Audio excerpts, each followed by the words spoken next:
And the two teams that met for the NFC Championship last year, Seattle and San Francisco, looking up at the big birds. The Arizona Cardinals lead this division at 4-1. Niners try to get win 4 here tonight.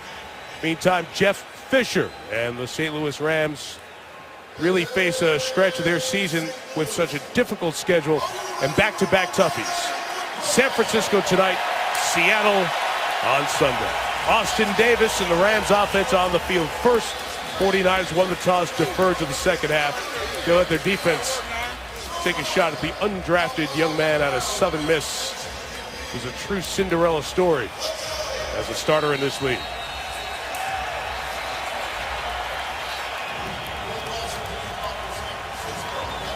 Phil Dawson will kick it off for the 49ers. And off we go from St. Louis. Kicks it all the way through. No return by Benny Cunningham, so here comes Austin Davis. The background of this young man from Southern Miss, he broke Brett Favre's records in Hattiesburg for all the big passing numbers as a 4-year starter. He was undrafted, made this team as the third quarterback, but then got released the next year, was in Miami for a week on their practice squad, then gone. This season, he has taken over after the ACL injury to Sam Bradford, and then Sean Hill was the backup, had a calf quad injury. Davis steps in, and he makes his 4th NFL start here tonight.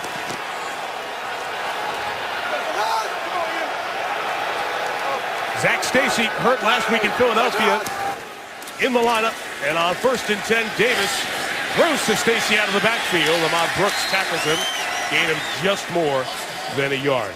Story up front to watch for the Rams, the number 2 overall pick of the draft, Greg Robinson. He's only played 10 snaps of offense. Tonight, he gets his first NFL start. Touching the ball to good tight ends. Stacy, the running back. 3 receivers, big receivers in Quick and Britt, using their size, their physical nature downfield. We'll see if the speedster Tavon Austin can get going. Stacy runs to the left, just shy of 25-yard line as McDonald will join Willis on the stop. Back to Austin Davis. This is a quarterback that relies on anticipation, timing, and rhythm. He's got to play a full game tonight. He played very well in the first half against the Cowboys. He played very well in the second half against the Eagles. He's going to have to be on it for 60 minutes against this 49er defense. Almost came all the way back. Austin Pettis, 18, you see lining up in the slot, and a couple of key drops on the final drive in Philadelphia last Sunday. Niner fans being heard on 3rd and 5. It's a Davis throw complete to Cook. And the first down for Jared Cook into 49er territory and out of bounds at the 37-yard line, a gain of 42. You're going to have good rhythm and good timing if you get protection. Take a look at rookie left guard Greg Robinson against Justin Smith. Good firm pocket, open receiver, and another accurate pass by Austin Davis. Put the ball a foot in front of a receiver's numbers. He's going to run after the catch. Lamar Cook with a foot out of bounds at the 36, John, 39. His longest reception of the season.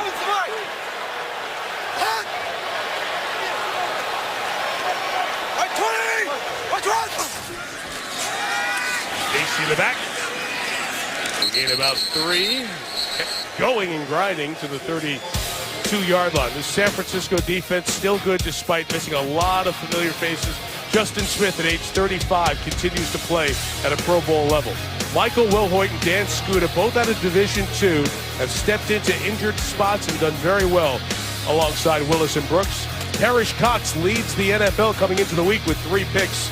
He joins Bethea, the former Colt, the second-year man Reed, and Chris Culliver, who starts again as Tremaine Brock remains out with a toe injury. 2nd and 6, Davis could not get away from Dan Skuta, who we just mentioned, and he comes up with a sack, but a flag is down. Flag down at the 40-yard line, and Craig Rolstead is our referee tonight. One of a couple of first-year referees in the National Football League this season. Illegal hands to the face. Defense, number 55. That is a 5-yard penalty and an automatic first down. It's Ahmad Brooks, outside linebacker on the other side. 49ers have had a lot of penalties, Mike. this year. I thought they corrected that last week. Let's take a look at Brooks working against Joe Barksdale at right tackle. Little swat to the face there. Point of emphasis, and good call by the official. Eliminates a big sack by Scuda. Hey, John, Tavon Austin's in the backfield. He carried the ball a lot during his West Virginia days. They want to get the ball in his hands. He used his speed. That was just a straight-out run. 8 yards for Austin, the 8th pick of the draft a year ago. I thought he was going to be another Percy Harvin / Welker, Devin Hester. He just hasn't put it all together yet. The easiest way to get him going is put him at tailback and hand him the ball. That time you saw the burst through the hole. They need to get Tavon Austin going. He's only 5'8". Did run with a lot of those sweeps at West Virginia for over 1,000 yards in his career. Back-to-back runs there, and Austin gets the first down as he and Justin Smith do a little lasso tangle. Justin Smith, 14 years he's done it. Defensive tackle position. They're going to run a double team scheme right at him, and he splits the double as he's done for 14 years. 7 years in Cincinnati, 7 here in San Francisco, and what a football player he's been. John, now in the game, lining up in the backfield, Trey Mason, 3rd-round pick out of Auburn, making his NFL debut with this snap as the Rams are in the red zone on their opening drive. And here is Mason in space. First touch in the NFL. And Trey Mason gets to the 5. First and goal, St. Louis. That's what I wanted to see from these young Rams. Austin Davis in rhythm, high percentage completions. Trey Mason coming out of the backfield on a wide flare. First down, goal-to-goal Rams. They need to get contributions from these high draft choices. They've been awful quiet so far this season. Great start, confidence builder. 7 plays, 5 different Rams. Getting the distribution from the quarterback, Davis. First and goal. Zach Stacy in at the back. This is where that 49ers defense gets so tough to work on. Ian Williams, the nose tackle, on the stop. Calling the plays for St. Louis, Brian Schottenheimer, son of Marty Schottenheimer, terrific head coach in the league. Brian, of course, with his time with the Jets for 5 years. Now his 3rd year here in St. Louis. He's got a tough job. You're coaching a very young football team, and he told us last night it's a detriment. We just don't have enough time to spend with these players anymore. So far, so good. Size, Brian Quick, 6'3", 83, top of the screen for St. Louis. Bottom of the screen, Jared Cook, 6'5". Austin Davis pumps it, throws it. 1 second too late, flag down. Tried to get it to Austin Pettis. The flag was down on that move. I think it's illegal contact on San Francisco. That's against Eric Reed, number 35, no doubt about it. Rams lined up in a trips formation.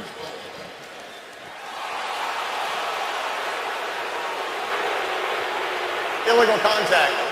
Defense, number 35. That penalty is half the distance to the goal and an automatic first down. I think the contact happened a lot earlier than that too, Mike. That was the end of the play, but the 49ers have been penalized way too much. Last week they reduced that number to 2 against Kansas City, but so far Jim Harbaugh can't be happy with what he's seen.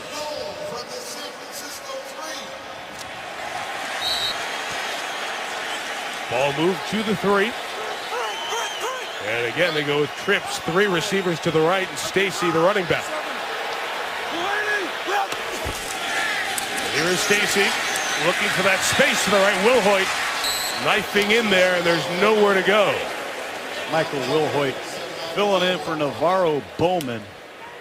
Starts the season with 14 tackles against the Cowboys. That time he scrapes from the backside linebacker position and rejects the inside run. Tough place to throw the football, obviously. Tight red zone when you have a young quarterback. Remember, Austin Davis got little to no reps the entire training camp as a 3rd-string quarterback. Kenny Britt, the receiver to the top. Quick comes to the bottom of your screen. Looking toward Britt underneath Pettis.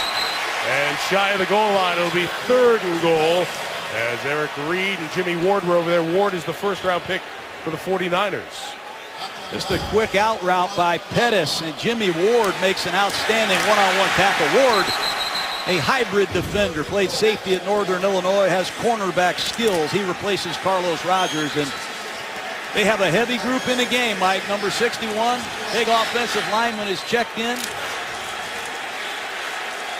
Tim Barnes, the 3rd-year man out of Missouri, as the extra lineman for 3rd and goal. Play 11 of the drive. Benny Cunningham, the back, in there. Cunningham bounces to the outside and in for the touchdown. What a drive by the St. Louis Rams. Several different Rams touch the football, and Austin Davis continues to explode onto the scene of the National Football League. What a drive by these young Rams. Reverse pivot, just a simple off-tackle run. Cunningham bounces it. 49ers got to address the penalties, no doubt. Touchdown is confirmed. John, in his starts, Austin Davis has been getting off to good opening drives. 10-play drive for a touchdown, 15-play for a drive for a touchdown, and here 11 plays. Tack on the Zuerlein extra point. St. Louis takes it down the field, 11 plays. Got 7 different Rams in the distribution chain. Brian Schottenheimer dialing up some good plays, including the Cunningham score.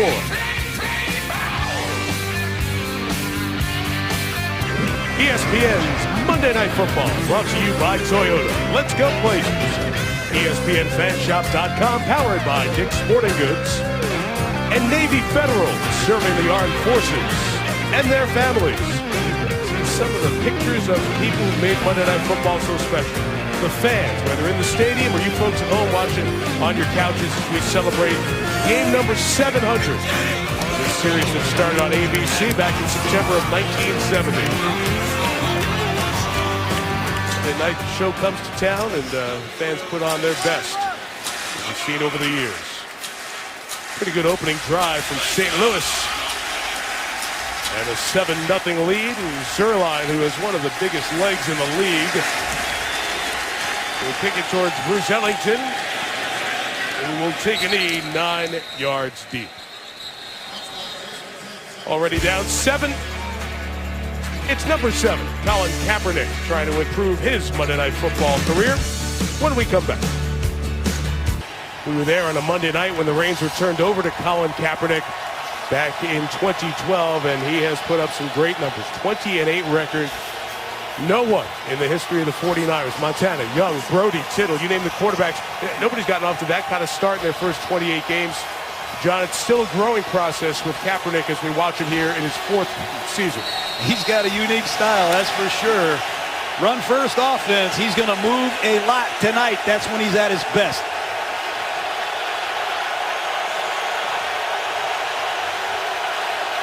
The always dependable Frank Gore is the back as this drive starts at 20.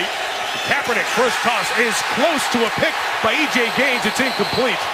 Ruled incomplete as Gaines, the rookie from Missouri, who had an interception against the Eagles last week, almost got his hands on one there. 6th-round draft choice.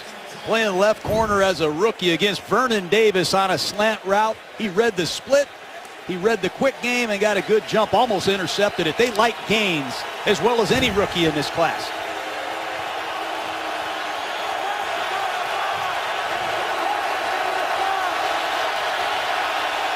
Carlos Hyde now the running back.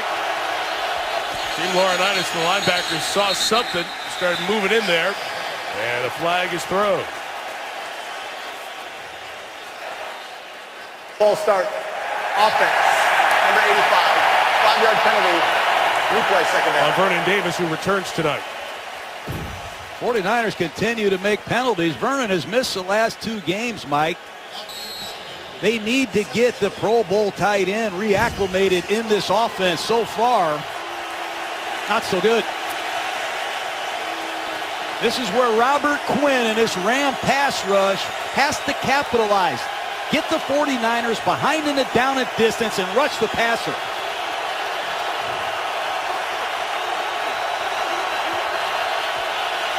Four split out as the backfield is empty. And Kaepernick on the slant. It's complete to Stevie Johnson. Traded on draft weekend from Buffalo to San Francisco. Too shy of the first down.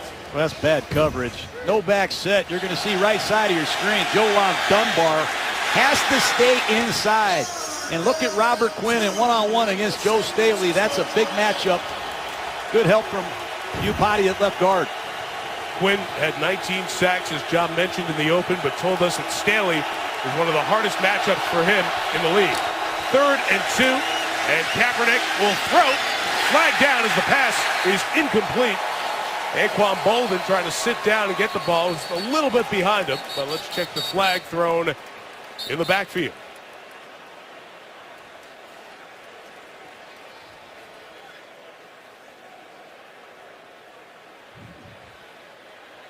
The 49ers made a quick substitution. They brought Joe Looney in the game as an eligible receiver to play tight end.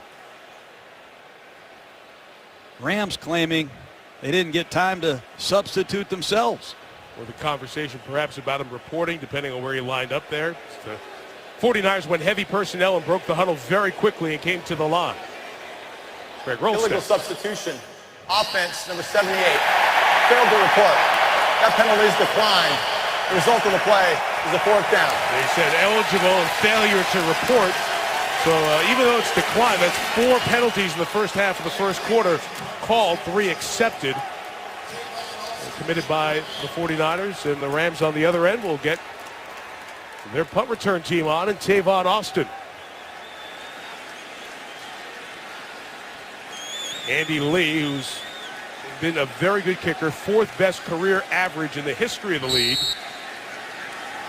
Career it's 46, this year it's 47. And Austin waits inside his 30.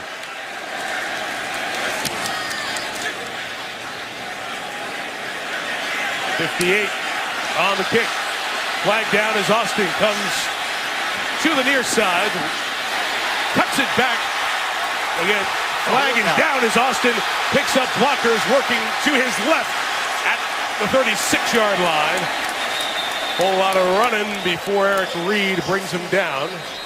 19 on the return if it stands. But it likely won't. That's flag on every play. But that's the excitement with Austin that you're talking about that the Rams have not seen enough of, but for like a 3-game stretch last year. And many of his big plays last year were called back because of penalty. That's right. Return team, number 21. That's a 10-yard penalty. St. Louis keeps the ball, 1st down. Janoris Jenkins called for the flag. Austin Davis back on the field after 11 plays and 80 yards on the opening drive. This relative unknown continuing to make a name for himself. Pick in the draft out of Auburn, Greg Robinson. In the first 4 games, he played 10 snaps. In the last drive, he played 11. What'd you see? Well, he's going up against Justin Smith, and he's going to have his hands full all night. But the 49ers don't do a lot on defense, and that's one of the reasons why Robinson is playing. Remember, he played left tackle at Auburn. He's making a transition inside the guard. Rams moved Roger Saffold over to right guard. Davin Joseph, the veteran, to the bench. First down run, Zach Stacy, gain of 5, maybe 6. Let's take a look at that first series, Mike. Against Justin Smith, he had a couple good one-on-one pass protections. Nice short set against Justin Smith. Good work. And he gets a little help from his center, Scott Wells. And then Justin Smith says, I'm going to split this double team and stuff Tavon Austin. It's going to be a great battle tonight. 2 big, powerful men. Officially was a gain of 6 for Stacy. Back at it for 2nd and 4. Pressure on Davis, who throws, and going up to make another catch is Cook. Davis hangs in there as he was getting pressure from Antoine Bethea. Ray McDonald, I should say. Bethea makes the play on the tackle of Cook. What a throw. I love a quarterback that'll stand in there under fire. Ray McDonald, number 91, plants Austin Davis, and he throws a dime on target to Cook. But take a look at the shot he takes, Mike. Hard to coach that. Seen him do that a couple of times, John, watching the tape back from the Philadelphia game last week, Dallas the week before. He's opened 5 of 5. First down. Ahmad Brooks saw that coming, and Lance Kendricks couldn't stop him. Brooks in the backfield for his second sack of the season. It's the second time the 49ers have blown up these two tight ends of the Rams. Harkey got beat by Scooter in the opening drive. That time Ahmad Brooks works Kendricks in one-on-one pass protection. Ryan Schottenheimer is going to have to get a new fullback or change that protection quickly, because Brooks and Scooter are getting after these tight ends.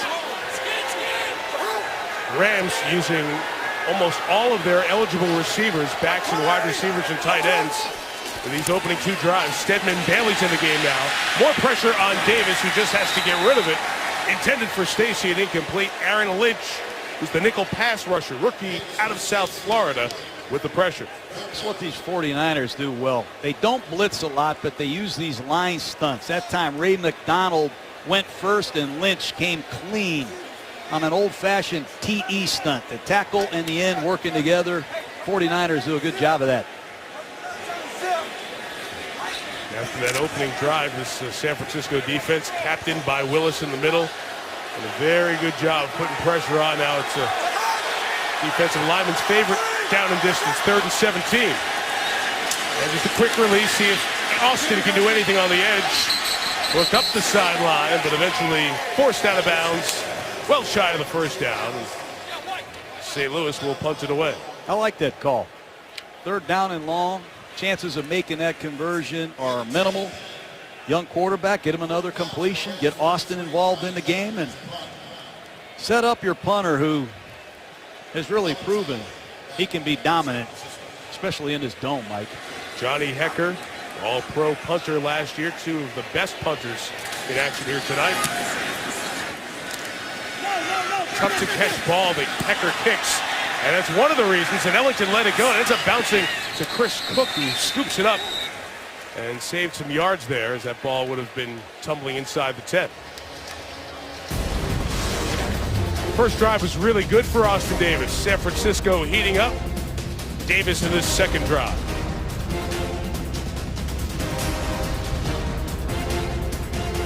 St. Louis this week, a week from tonight, we're in Pittsburgh to watch the Steelers, who are scuffling at 3-3 off the loss to Cleveland, against the 3-3 Houston Texans, and J.J. Watt generating MVP conversation for his great first 6 games. Get a chance to see Watt, Big Ben in the Bird. Texans Steelers next Monday night.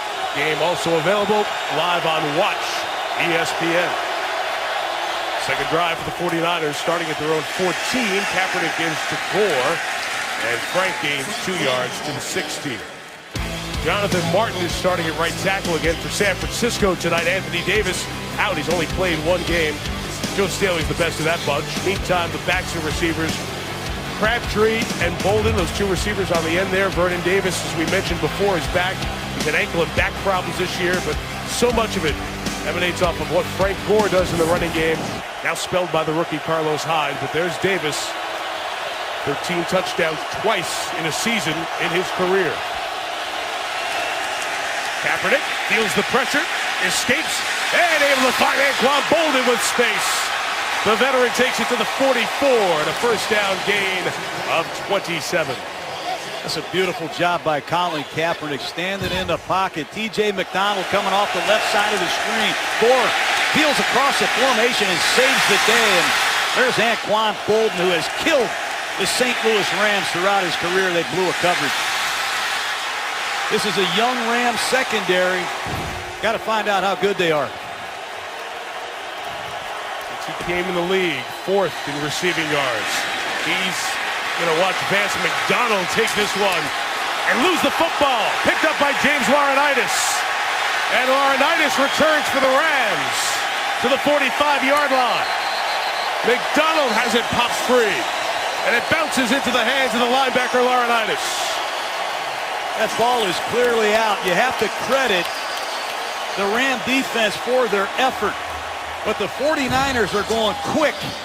You see McLeod with a nice shoulder tackle, and Laurinaitis with great second effort tracks the football and gives it back to St. Louis. Well, Well, the Rams offense with Tavon Austin, Stedman Bailey, all these players who've been drafted high for St. Louis, trying to work around the undrafted player in Austin Davis. What a neat story it has been. He was the 7th string quarterback at Southern Miss. Eventually coaching changed. He got the starting job, started for 4 years, did great things. Then undrafted, came to the Rams, was a 3rd stringer, made the team, got cut, was coaching at a high school in the area, Westminster Christian Academy. Bradford got hurt, he came back. This year he went from 4 on the depth chart to 1 in 3 weeks. It's an amazingly quick ascension to these jobs that usually, John, are the yellow brick road. #1 draft picks, drafting franchise quarterbacks and developing them. This was a guy who was in the Rams shop when Bradford got injured, and a player who they once cut has come back for a second opportunity and trying to make the most of it. Leading 7-0, and Trey Mason on the move, ran into his own man, Brian Quick, or Mason out of Auburn may have taken that all the way. I love what Brian Schottenheimer, the offensive coordinator, is doing, Mike. This is an unbalanced line with Tavon Austin ripping across the formation as a diversion. They forgot about Trey Mason. Well-blocked play. They're getting contributions from all their rookies. Great play selection. Sorry, John, it's one thing they have. They have size in their receivers. They have speed with guys on the edge. There's a very diverse offensive package. If they can get the right mix going up front, they can cause some damage on the offensive end. Mason again moving to the left to the 28-yard line. Trey Mason finished 6th in the Heisman voting this past December at 1,816 yards. He was inactive for all 4 games, and like many players we see come out of spread offenses, the learning curve is pretty big, and Mason's getting up to speed and ready to roll here tonight. Well, Mason's got to learn that special teams are part of the job. He did not play special teams at Auburn. He broke all of Bo Jackson's records, but you have to be versatile, and he's just now starting to acquire it. No backs for the Rams, 2nd and 7. Austin comes back to get it, reverses his field, tries to pick up blocks, and accelerates to the 22-yard line. Stopped quickly by Eric Reed. They're going to run a toss sweep to the right to Tavon Austin. He's going to cut it back and pick up Kendricks, his tight end, as the lead blocker, number 88. Fortunately, Dan Scooter, number 51, set the edge and forced it back inside. But here they are again with Tim Barnes, number 61, an offensive lineman on this short yardage play, as reported as an eligible receiver.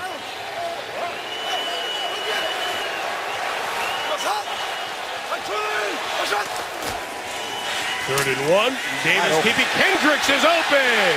Kendricks touchdown. St. Louis. This looks like the greatest show on turf, Mike. What an aggressive call in short yardage against a very aggressive defense. Reverse pivot. They're going to fake the ball, and Kendricks disappeared. He acted like a blocker and then took off to the corner, and San Francisco lost him. Austin Davis putting on a show in this first quarter for the Rams. Second touchdown reception for Kendricks. Zuerlein on for the extra point to make it 14-0. So the turnover turns into a touchdown. St. Louis, big opening quarter Vance McDonald's fumble ends up costing his team. And John, I keep coming back to this story of Austin Davis. I just think a year ago tonight, he was helping coach that Westminster Academy, the high school team around here. And now a year later, he's quarterbacking, and he's led 2 touchdown drives in the opening quarter against a good defense. All-time Cinderella story. Take a look at it. Started with a quick hitter to Cook to get the party started. Then he hits Trey Mason on a wide flare, sets up a 1st and goal. Then a beautiful play-action pass. He stood in there under fire, made an accurate throw, and then the touchdown pass off play action to Kendricks. I said a while ago, this kid reminds me, I don't know, the young Drew Brees. He wears the same number, I understand that, but his mannerisms, his courage, his leadership, he has taken this team by storm. And we'll develop the story as the night goes on, but after he was cut by the Rams and went to Miami, he was on their practice squad, only there for a week. when he came back for this season, after being the backup at number 3 again last year, Brian Schottenheimer said he came back a different guy. And what Austin Davis said was, this is it. This is my last shot. So he kind of let it go and let it loose, was aggressive. He was the 4th-string quarterback going into the 3rd preseason game. And then by week 2, he was the starter for this Rams team. No return for Ellington on the kick by Zuerlein. And San Francisco will again take over at its own 20-yard line. 49ers defense has allowed 2 touchdowns in the opening quarter. Didn't happen all of last year. First time since 2012 that the defense has had that happen.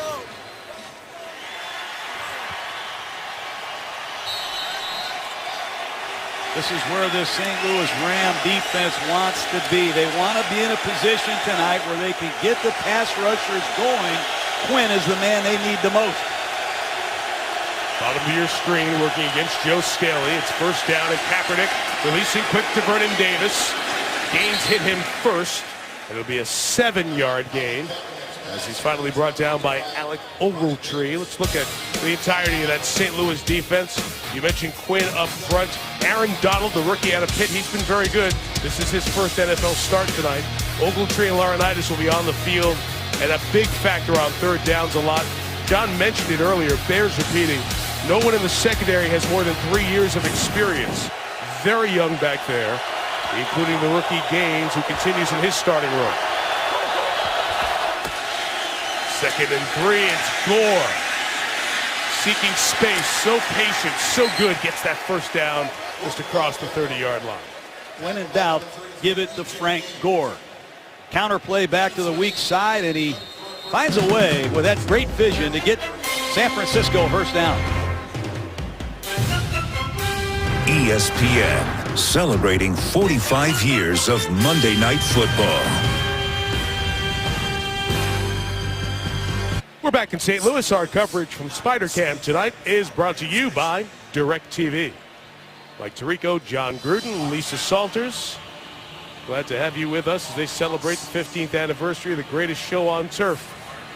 Hard to believe it's been that long. Dick Vermeil among the many members of that team. Kurt Warner working the national radio broadcast with Kevin Harlan.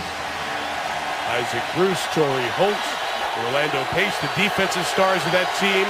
DeMarco Farr, London Fletcher, Kevin Carter. Many on hand here tonight. Kaepernick first down pass is complete. And Anquan Bolden takes it a yard shy of the first down to the 39. James Laurinaitis, over 100 tackles, 5 straight seasons. He's the quarterback of this Ram defense, and he sets a tone in terms of effort. Watch how far he goes on this fumble recovery. Just a simple hustle play. You're a young linebacker at home. Find the guy with the ball and finish the play. Laurinaitis, one of the best at that. First down gain of 9. It's 2nd and 1. And the run for the first down, going to be very close to it. That is the player we talked about earlier, Aaron Donald, with his first impact tackle there. This is a powerful man. He won every award you could win in college football. He uses his height as an advantage. He's considered short for a defensive tackle, but he plays with incredible leverage. And he's not your average rookie. He acts like a 5-year veteran, eats, sleeps, and drinks football. Just the second time in the season's first 5 games that the Rams face 3rd or 4th and 1. And Kaepernick tries to sneak for it and keep it. And he uses his strength and power to move the pile to the 42, 43-yard line and a first down. San Francisco staying very committed to their running game. They've really heated it up, Mike, the last couple weeks. And Frank Gore, back-to-back 100-yard outings, has owned the St. Louis Rams throughout his career. I expect him to feed Frank Gore repeatedly and get back in this game.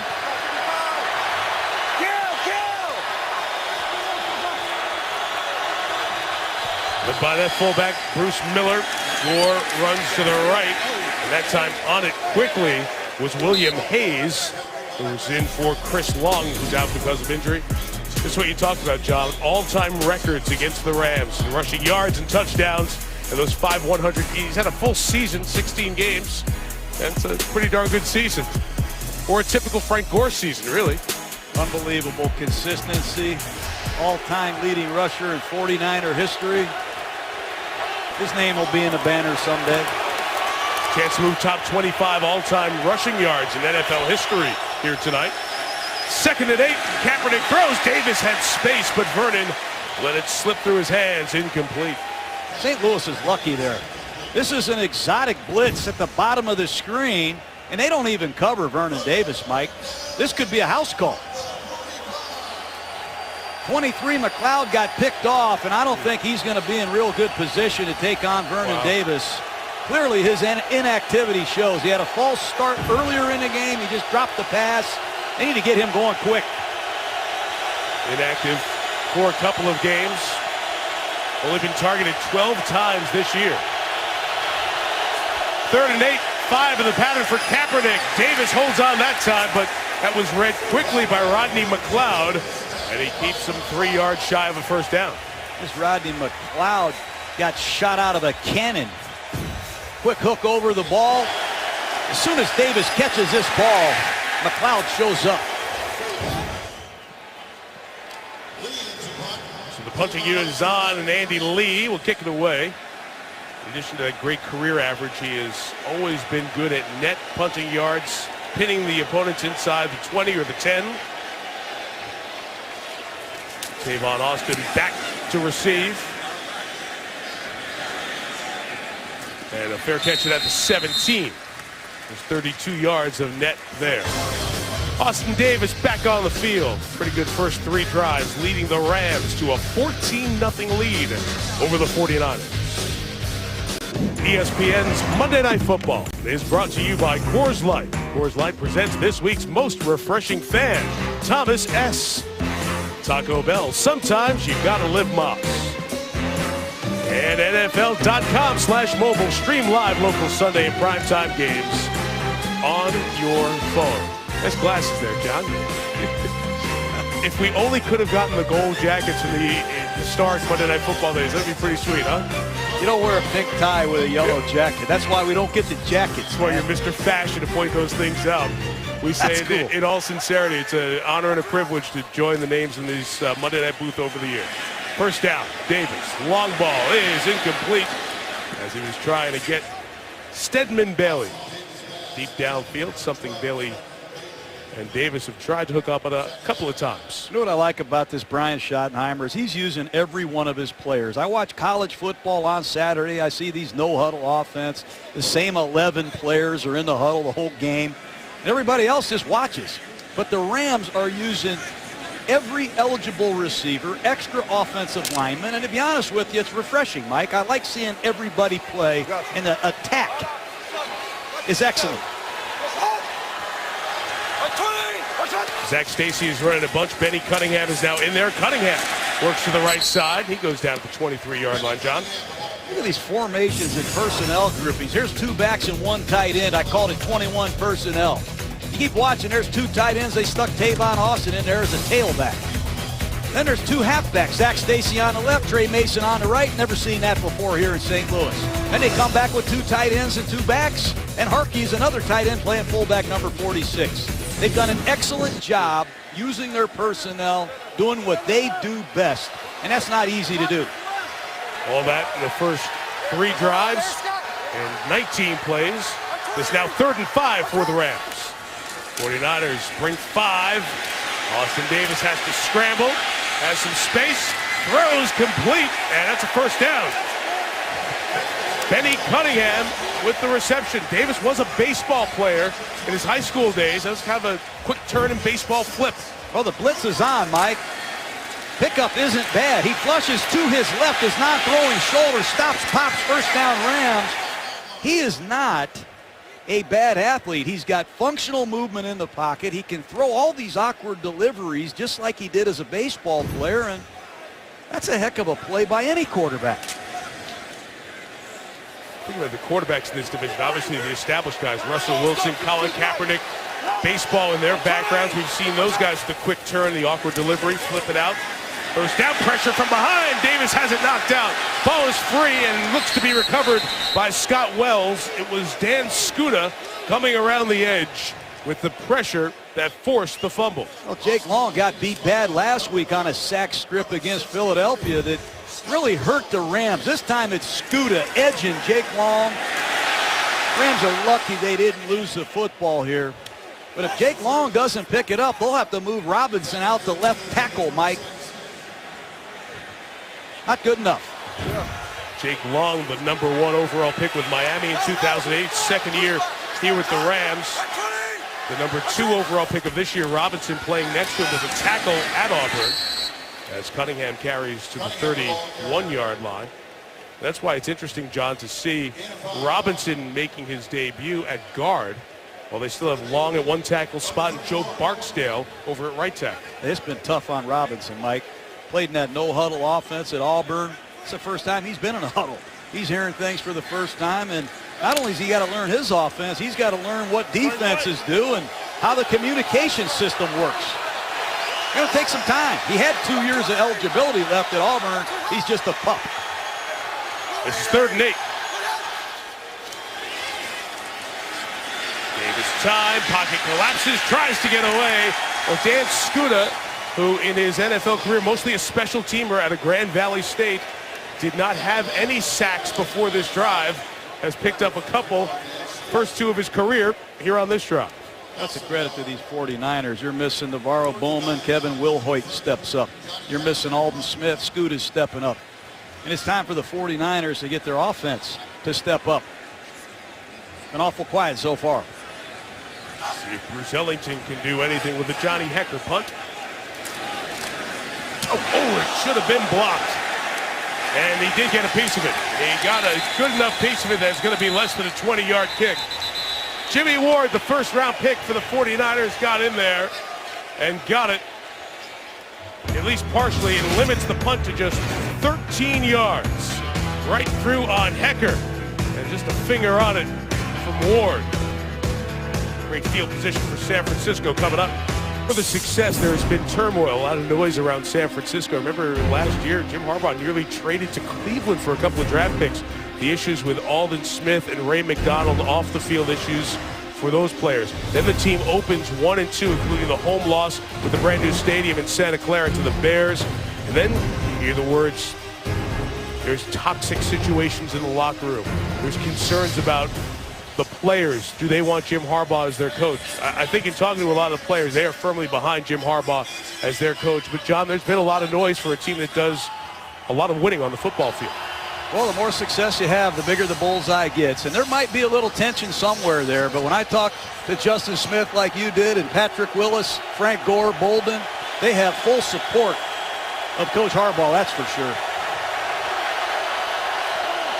They get great field position after that pressure by Jimmy Ward, deflecting the punt from the St. Louis 43. It is Crabtree underneath to the 36-yard line. So much chatter. It's the 4th year of the 5-year deal that Harbaugh has. He wanted to get a contract extension, did not. And when you look at the winning, look at where they were from 2004 to 2010. A total of 39 wins in that 7-year stretch, and that's exactly as many Harbaugh has here at 3+. Well, he could lose 60 games in a row, Mike, and that's what they did 2004 to 2010, so that doesn't look too toxic to me. His team trying to dig out of a 2-touchdown hole here, trying to take advantage of the special teams mistake by the Rams. Kaepernick rolling, flipping, trying to get rid of it, incomplete with Janoris Jenkins over there in coverage. It's an old-fashioned West Coast play. Sprint right option. That's the Dwight Clark, the catch play. They're going to look for the quick out here, and they're going to work Bolden on the back line here, and St. Louis does an excellent job covering it. And 95, William Hayes forces a throwaway. Big 3rd and 3.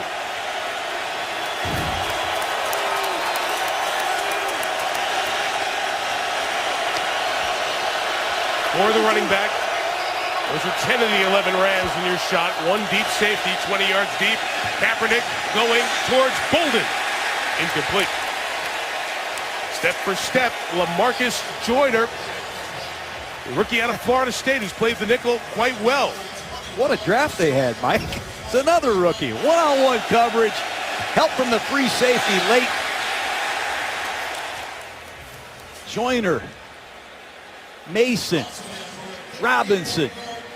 Name your rookie. They've all contributed. So is E.J. Gaines, a 6th-rounder. And here's Dawson, fully capable of banging his 54-yarder. 39-year-old hit 2 50-plusers last week. Yeah, he's going to nail one here. You believe I cut him, Mike? I cut Phil Dawson. I need to have my head examined. Yes, you do, for many reasons.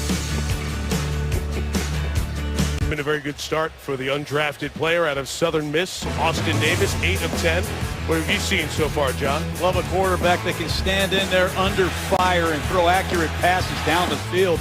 You have to have functional mobility. It's not going to be perfect back there. How about running to your left on 3rd and 4, stop, pop, awkward delivery, 1st down, and a quarterback that's engaging himself all the time on the sideline with his teammates. He's shown a lot of good stuff tonight. Reminds me of a young Drew Brees. Smart, Mike.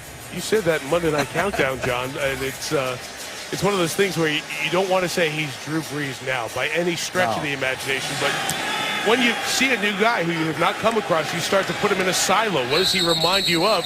As that's a touchback by Dawson. Rams will take over the 20. So we asked Brian Schottenheimer the same thing, and Brian knows very well. He was with Drew Brees when Drew got going in San Diego, 2002 to 2005. That's Schottenheimer, the offensive coordinator.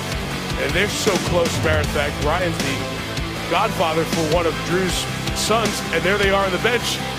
12 years later, there's number 9, and there's Brian Schottenheimer sitting there. Schottenheimer, he's the one that tipped me off. He said there are some striking similarities. We got a long way to go, no question. Let's see if he can put a complete game together. That's what he's not been able to do.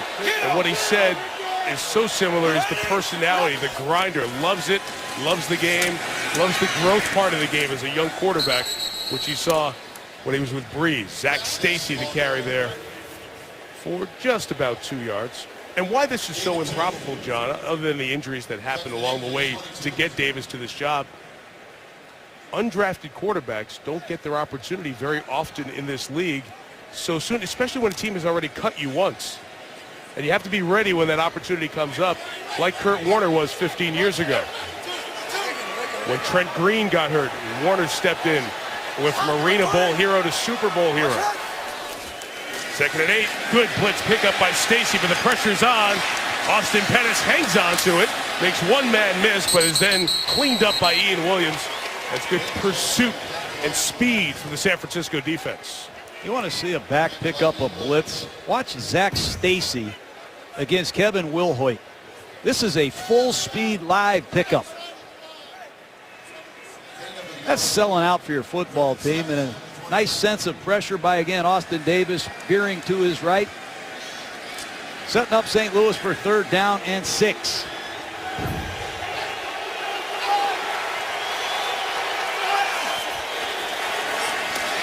Count. Davis steps up, throws complete for the 1st down. Across the 40-yard line goes Kenny Britt, who was with head coach Jeff Fisher in Tennessee. Now a Ram. This guy must be hanging around Favre down there. Here's a stunt. Ahmad Brooks, clean.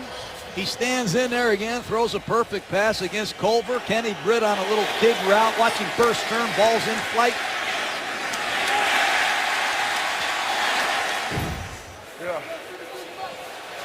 Cuddy performance. 152.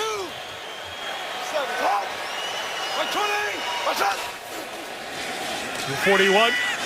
And is Davis out of the pocket on the run, fires, and it's held on to for the 1st down.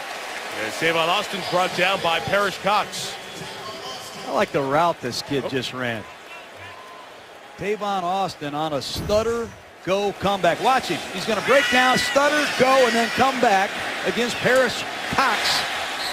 And again, on the move, Austin Davis is on the money, Mike. I thought initially his forward progress was going to be marked on the other side of the 49. Instead, it's a half a yard shy of the 1st down, so it's 2nd and 1.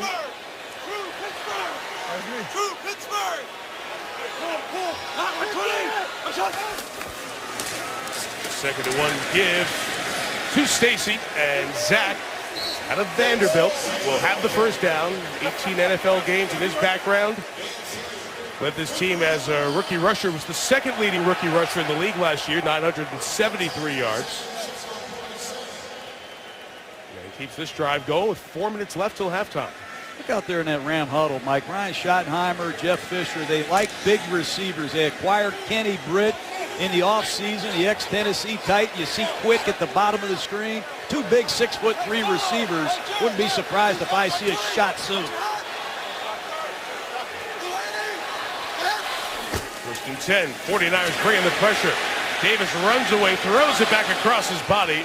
Dangerously so and incomplete. For Jared Cook, it's Will Hoyt against it, John. It's a young quarterback, a little success, and now Vic Fangio, the defensive coordinator, is giving him a steady diet of pressure up the middle. Vic Fangio is not just going to sit idly and quietly in the press box. He's done a phenomenal job with all the changes at key positions. This secondary is totally revamped. A new safety, Bethea, came over from Indianapolis. Parrish Cox, Jimmy Ward. A lot of unknowns that played extremely well for Vic Fangio. Second and 10, it's a draw to Stacy. So easy to see when you're far away, that running lane open to the outside. But Justin Smith barreling in there. Close that light real quick. There you see Navarro Bowman. He's not only a great linebacker, healing from that serious knee injury suffered against Seattle. He is a great teammate. He's coaching his fellow teammates. He takes a lot of pride in the performance of the team. Proud to know him. Will Hoyt's the man who steps into his spot. He comes to the bench as San Francisco goes with 5 defensive backs on 3rd and 9. 4-man rush. Willis couldn't get to him. Cook the catch. Missed tackle by Cox. First down, Cook inside the 30. Flag down as he's down at the 25-yard line. Great work by Jared Cook. Let's see if it holds up. This one's going to come back, I think. Be a little pick on the Rams. Pass interference. Offense, number 89. That's a 10-yard penalty. Replay, 3rd down. It'll erase what would have been a 21-yard gain for Cook with his flag. Take a look at Jared Cook. He's going to be running a shallow cross on the right side of the screen against Parrish Cox, number 20. I didn't see anything. I don't agree with that call. Well, it certainly wasn't a pick, and they've been paying more attention to offensive pass interference when the arms get extended. You got to pay more attention to the rules because that's a bad call, Mike. Approaching the 2-minute warning, 3rd and 19, and they will just run it and give it to Cunningham. It'll be near midfield as we will spin down to the 2-minute warning. That was the second penalty on the Rams in this half. Races a first down, would have kept their drive alive.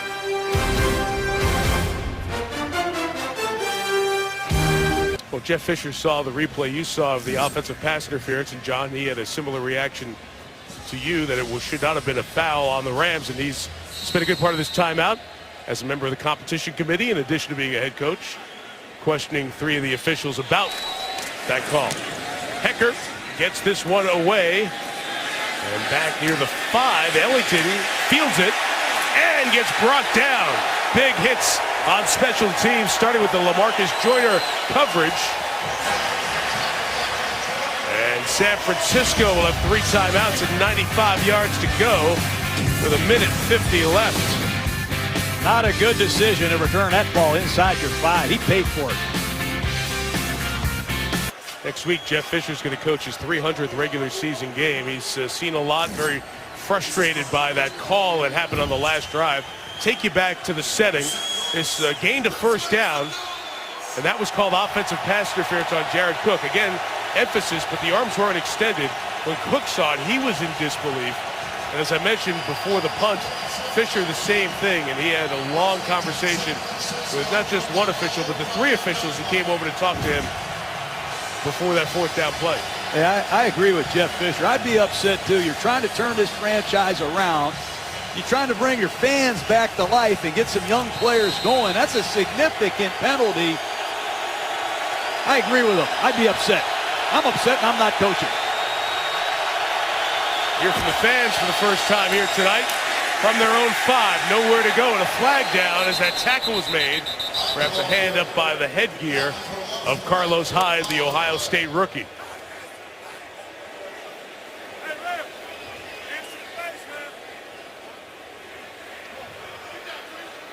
Holding. Offense, number 77. That penalty is declined. The result of the play, second down. San Francisco offensive linemen were indicating that somebody got up to Hyde's face mask, but instead it's a loss of 1.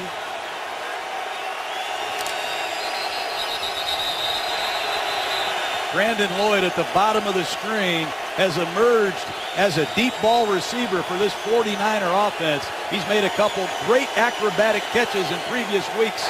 Don't lose sight of him. Timer. Please put the clock at 1 minute 43 seconds. 1:43. Yeah, those 2 seconds, remember, both teams have a full complement of timeouts, and San Francisco's offense has been on the field very little, which is the opposite of what usually happens. They've dominated time possession the last 2 games, so 120 minutes. The 49ers offense has had it for 88 of those 120 minutes.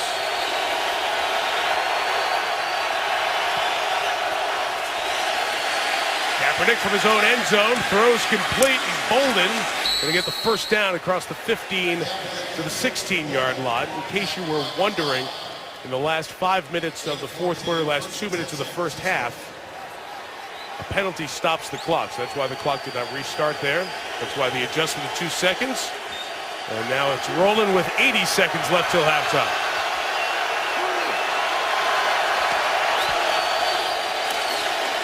The 16 with 5 in the pattern. Kaepernick again to Bolden.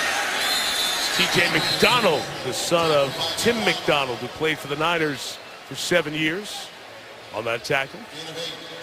And after that 8-yard gain, the clock is stopped as Bolden was slow to get up.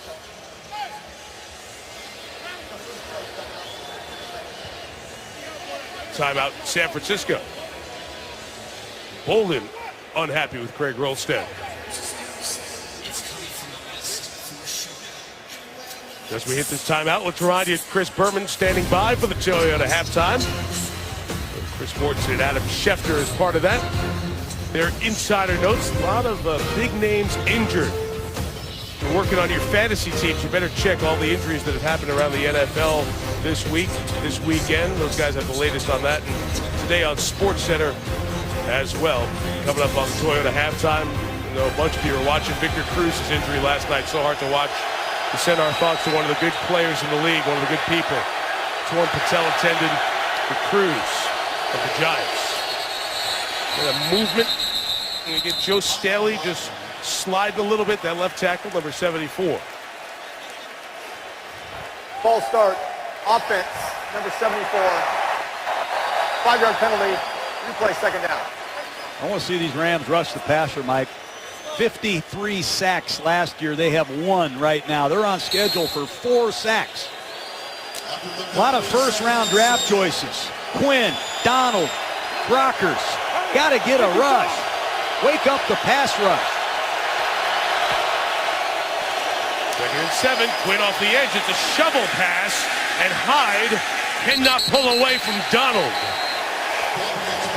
One rookie meets another. Good way to slow the rush down. Run a draw play, a little screen or shovel pass. That time Donald read it perfectly. Let's see if Harbaugh remains conservative or if he continues to throw the football.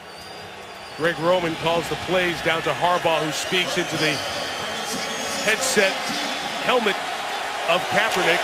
Interesting here, neither team stopping the clock with a timeout before 3rd and 6. And we're inside of a half minute in the first half.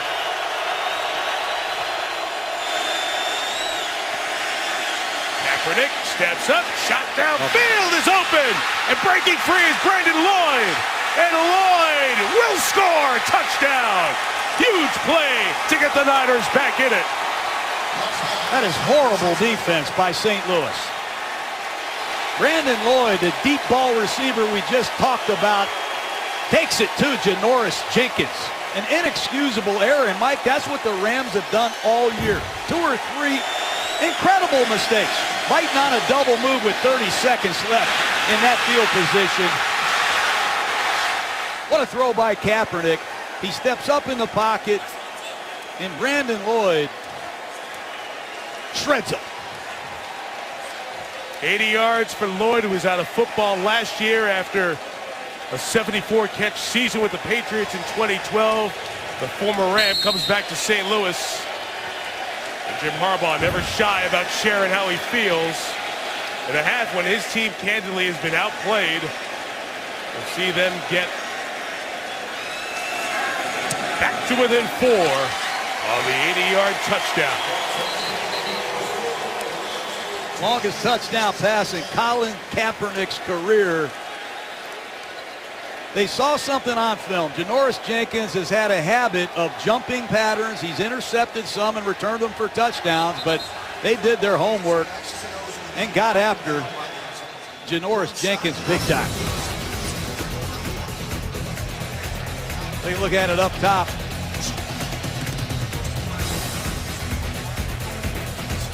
Right on the move, and that just shows you all you need is 2-3 yards. That's a step and separation, and Kaepernick laid it in there perfectly. You credit Lloyd for the double move, the offensive line for the pass protection.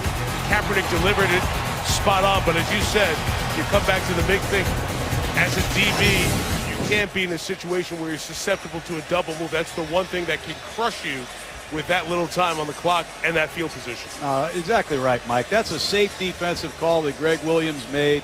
It was a moving clock inside of 25 seconds. You're trusting your young defensive backs to do the right thing.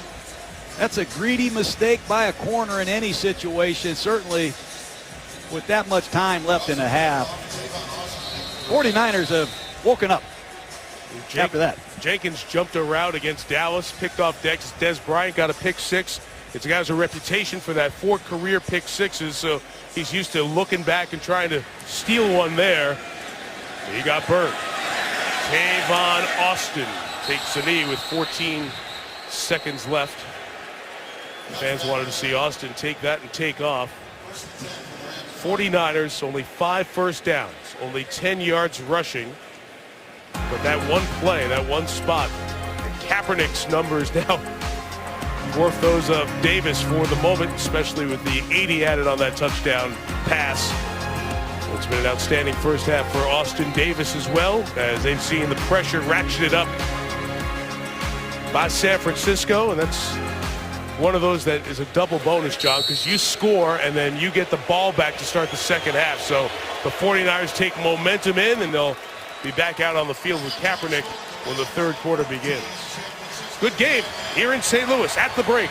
Rams 14, 49ers 10. Here's Chris Berman and the Toyota halftime. Some of the voices, faces, and moments over the years. Game 700 on Monday Night Football. Start 4 for Austin Davis. He got the Rams up 14 after one quarter, but Colin Kaepernick, the 80-yard strike to Brandon Lloyd late in the second quarter. Means 10 for San Francisco in the second, a 4-point NFC West game as we go to the third. The stats look relatively even, but that one play changed it. You see, John, San Francisco didn't have it very often. They'll have the ball to start the third quarter. Coach Gruden, we talked about Austin Davis coming in, undrafted, 4th string to first. What'd you see in the first half? Showed a lot of poise, and he handled a lot of situations extremely well. The pass interference call against the Rams was significant. Can he put a whole game together, Mike? That's the key. He played well in the first half against Dallas, well in the second half against Philadelphia. He's got to go wire to wire tonight. Can he do it? Can this team do it? Because St. Louis has not put together the full 60 minutes, and that Kaepernick play at the end of the half changed the momentum from the first 30 minutes. Oh, the Rams have had a lot of mistakes this year. That's why they are where they are. The mistake by Jenkins at the end of the first half could cost them. They got to finish. Greg Zuerlein to kick it off to start this third quarter. And again, it's no return for Ellington. San Francisco will take over at their own 20-yard line. John, you set this up to start the game. They got to stop the running game of the 49ers. They've used an 8-man front. They've gotten off blocks. They've limited to San Francisco to just 10 yards rushing. Loaded fronts. They outnumber the 49ers. Unblocked safeties. You see McLeod, free hitter on Frank Gore. The Rams have to continue to stop this running game, get San Francisco behind in the chains, and somehow find Quinn in this pass rush. It's been invisible so far. It's interesting. 6 rushes, 16 passes for the 49ers. They're rarely balanced like that. Kaepernick first down, first play, complete. Stevie Johnson gains 5, and here's Lisa Salters. Mike, I asked Jeff Fisher how you keep that last 49ers touchdown from being a morale killer, and he said, it's over. You just go out and keep playing. We had one bad play. The score should be different, but it's over. I asked him about how he thinks his young quarterback is playing. He says he's pleased. We've got to protect him better, but he's making plays off the schedule, and he said, I can tell you, he's excited to play the second half. He is a fiery guy for sure. See if he takes the field with the lead. Here's Gore with a run. And Frank Gore gets the first down to the 33-yard line. We know one thing, 21 is going to be there all third and all fourth quarter. He gets better in the second half. It's just a matter of time, Mike. Once again, the Rams outnumber the 49ers. Good creative backside block by Vernon Davis. Model of consistency. You know you're going to get 200-plus carries a year and 1,000 yards from Gore. Here he is at the bottom of the screen in an empty formation. 31 years old, decade in the league, out of the U, University of Miami.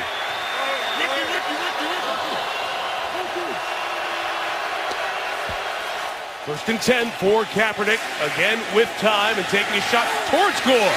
And Frank Gore able to pull it in. Rams sideline was trying to say he's out of bounds, but Gore goes out there and makes a receiver-type play on Laurinaitis. That's an amazing back. You line him up against a linebacker. You know it's one-on-one coverage before the ball is snapped. And Frank Gore reminds Kaepernick, hey, I've caught over 300 passes in this league. Throw it to me. A flag was thrown because Jeff Fisher threw the challenge flag as the 49ers rushed to the line of scrimmage. I think Fisher got the challenge first. We'll find out here. As you saw, the knee and the hand come down almost simultaneously. Too close to detect watching it live. Let's see here. That's very close. St. Louis is challenging the ruling on the field of a completed pass. Couldn't see if there was any other body part that came down before the knee. The knee's down before the hand. It's inbounds and a catch. We'll look during the timeout.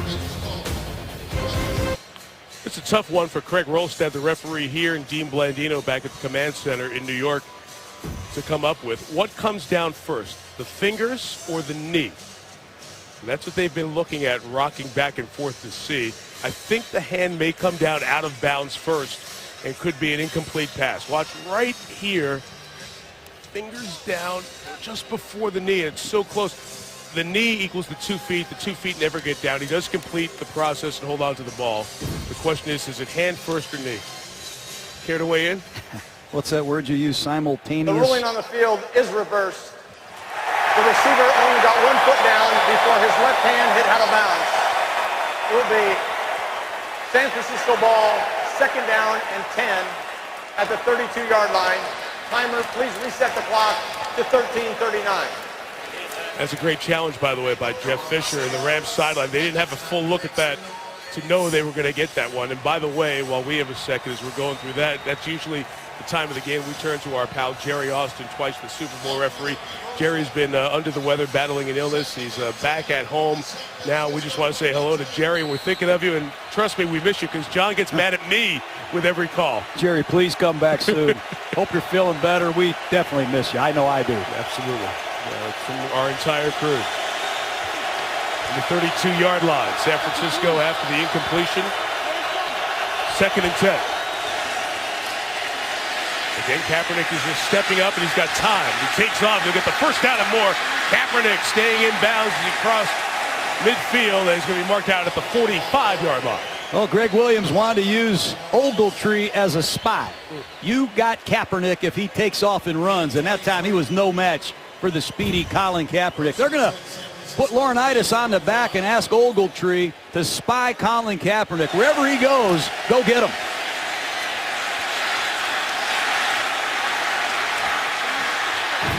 See if they come back to that.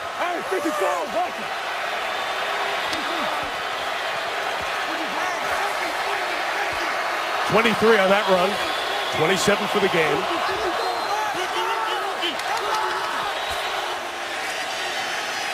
Kaepernick over the middle. Davis again, second time in the game that he hasn't been able to hang on, incomplete. They got to get more for Vernon Davis. He came in here with 9 catches. He held out. He wanted a new contract. He's been offsides, and now he's dropped his second pass. Ball's not thrown perfectly, but they need to get Vernon Davis back to his playing form in this pass offense. Last year he had 13 touchdowns. With the other contracts that have been done, including Jimmy Graham's, he's the 4th highest compensated tight end.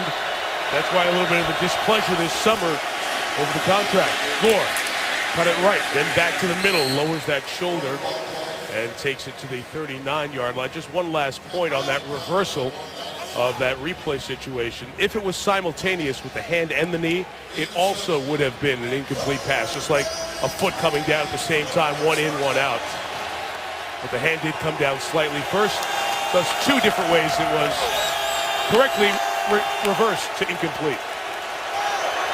Carlos Hyde, the running back, rookie out of Ohio State, on 3rd and 3. Hand signal Kaepernick.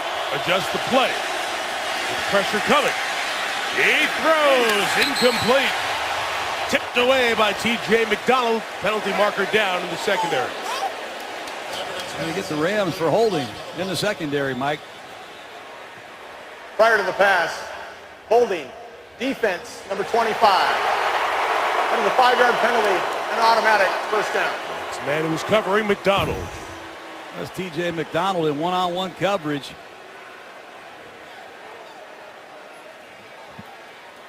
Seen a lot worse. No, but he's got the jersey, and they've said all year, if we see you pull the jersey, we're throwing a flag. And to the point where coaches during this season, whether it was boxing gloves or taping hands, gave their DBs every possible way to not do that, knowing that they weren't going to get away with it this year. And he did. Drive stays alive. Good pressure by Brockers, and the first-round pick from 2012, Michael Brockers, in on the stop. Well, Greg Williams, the defensive coordinator, comes with an all-out blitz. And Brockers wins in a single block situation. Brockers has had some injuries. A lot of these defensive linemen, Mike, have had physical problems throughout training camp. Brockers finally coming back into shape, and they need him.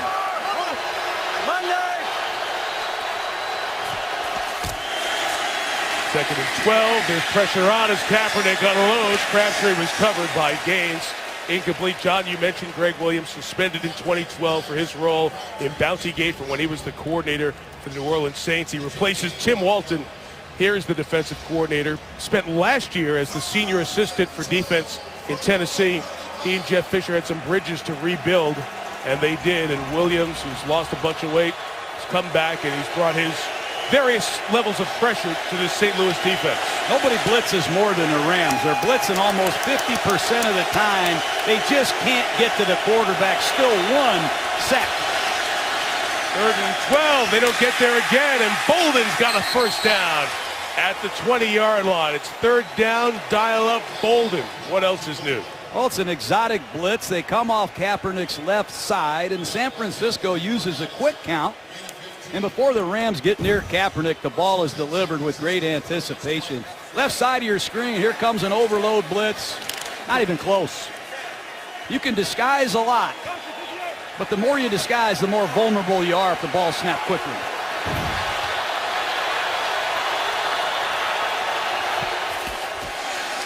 From the 20, Kaepernick this time feels some pressure and throws high for Crabtree and incomplete. It was Kendall Langford who's out of the starting lineup as Aaron Donald has come in to play defensive tackle. Langford comes in and makes the play.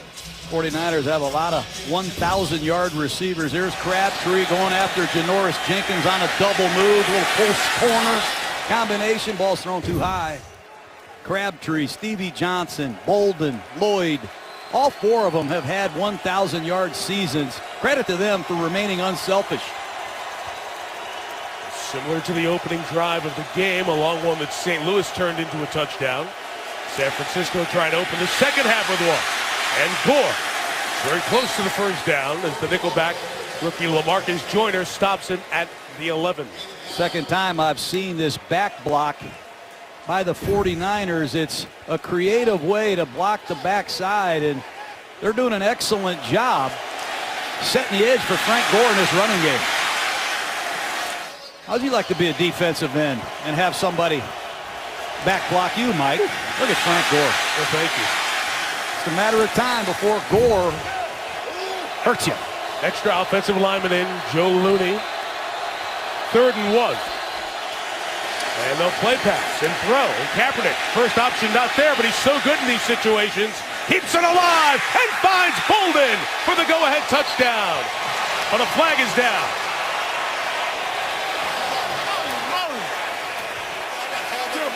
I think they helped Joe Staley. I think they had Joe Staley running a route. Holding.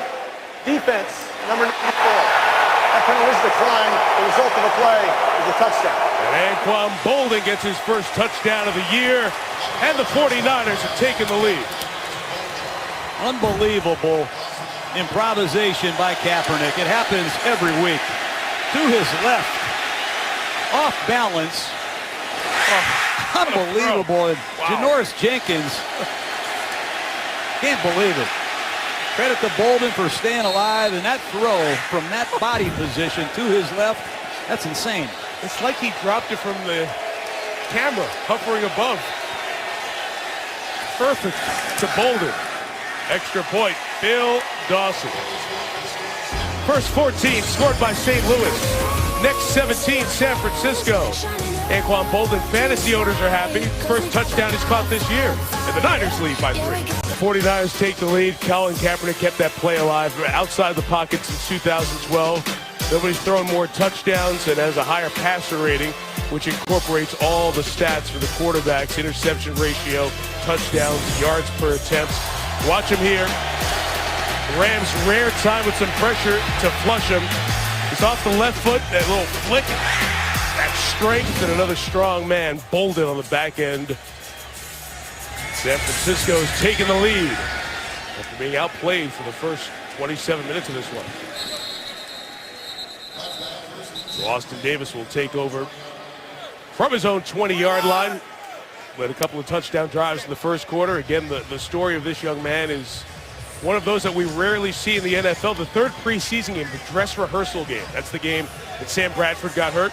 Going to that game, he was the number 4 quarterback on this team. He ended up outplaying Garrett Gilbert, who was the rookie they brought in. So he moved up to 3. Bradford's hurt, slides up to number 2. And then in the opener against Minnesota, a terrible loss for St. Louis, Sean Hill gets hurt. All of a sudden, Austin Davis, undrafted, starting quarterback for the Rams. As Trey Mason goes left for 4 to the 24. Here's what he did in the first half. Did a lot of good things. Started quickly with an inside shot to Cook. Play action pass. He stood in there under fire, made a great throw. And then you see him throw the ball under fire again with good anticipation. A bootleg to his right. He's on the money to Tavon Austin, and then the touchdown pass, another bootleg. 49ers lost Kendricks. He's done a lot of good things, and let's see what adjustments Brian Schottenheimer has made at halftime. One change for the 49ers, John. No Patrick Willis right now. He's in the locker room. They're looking at his toe. Chris Borland, the rookie, is in there as Davis will go down. Brought down by Ahmad Brooks, the second sack of the night for the 9th-year man out of Virginia. That's what you do. You have a backup right guard in the game. I don't know what happened to Roger Saffold, but Davin Joseph has checked in at right guard, and the 49ers blitz the right side immediately. And the backs again struggle picking up these outside linebackers. That's the 3rd time tonight a tight end has failed in pass protection against these big 49er outside linebackers. See Saffold over here on the sideline. They're looking at his shoe. In the interim, Joseph came in, gave up that one. It's 3rd and 11. And Davis throwing, almost intercepted. Parrish Cox cutting underneath of the pass intended for Jared Cook. What a story Parrish Cox has been. He leads the NFL in PBUs. That's passes broken up, Mike. He has 3 interceptions. Cox was out of football for a year. He played for defensive backfield coach Ed Donatel in Denver. He's been reunited here, and he's found a new home. He has been a ball magnet, intercepting passes and recovering fumbles. Hecker with the kick. That is not a great kick in terms of hang time. Very returnable. 43-yarder picked up by Ellington. A good initial hit by LaMarcus Joyner. Keeps the return short. 49ers momentum. Good field position. Just shy of midfield. From St. Louis, ESPN's Monday Night Football brought to you by GMC. We are professional grade and Chili's, where fresh is happening now. That was last night. Great honor. They got all the champions back from 15 years ago. Head coach Dick Vermeil, assistant coaches London Fletcher there, Isaac Bruce, Kurt Warner, et al. The champions 15 years ago. That improbable run. Of course, beating Jeff Fisher's Tennessee Titans. And Jeff now coaching the Rams, looking for that odd situation, but great job by the organization. Carlos Hyde slipped and fell as he tried to reverse field and is brought down behind the line of scrimmage. Looks like something was up there, and they lose 4. They're going to fake a toss sweep to the left and come back to the right with Colin Kaepernick as the lead blocker. They're going to present the illusion they're running the ball over here. And watch Kaepernick, after the pitch, become the lead blocker. Carlos Hyde starts to his left. He runs back to the right. I'm telling you, Mike, they're trying to set this up for Kaepernick to be the lead blocker. He's going to get ripped for that tomorrow. Hyde loses 4.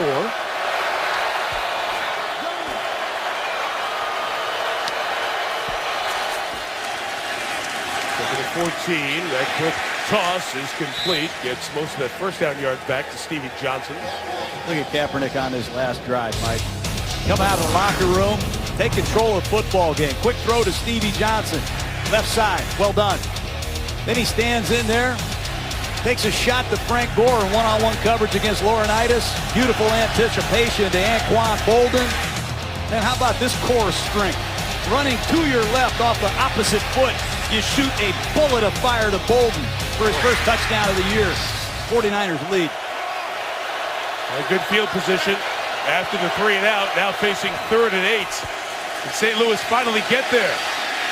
Kaepernick hit as he throws, incomplete. It was T.J. McDonald from his safety spot with the pressure. That forces a San Francisco 3 and out. They still can't get to Kaepernick. This is an all-out blitz. One-on-one coverage with no help. Everywhere you see it, Mike, they are coming after Colin Kaepernick. And once again, San Francisco picks up the blitz. Credit to Jenkins. You got to have a short-term memory for his coverage. See if Andy Lee can continue San Francisco's dominance of the field position here in this third quarter. Tavon Austin, fair catch at the 12. When the Niners come back, no Patrick Willis. He's out for the game with a toe injury. Part of the story for Harbaugh's defense all year. Other guys having to step it up.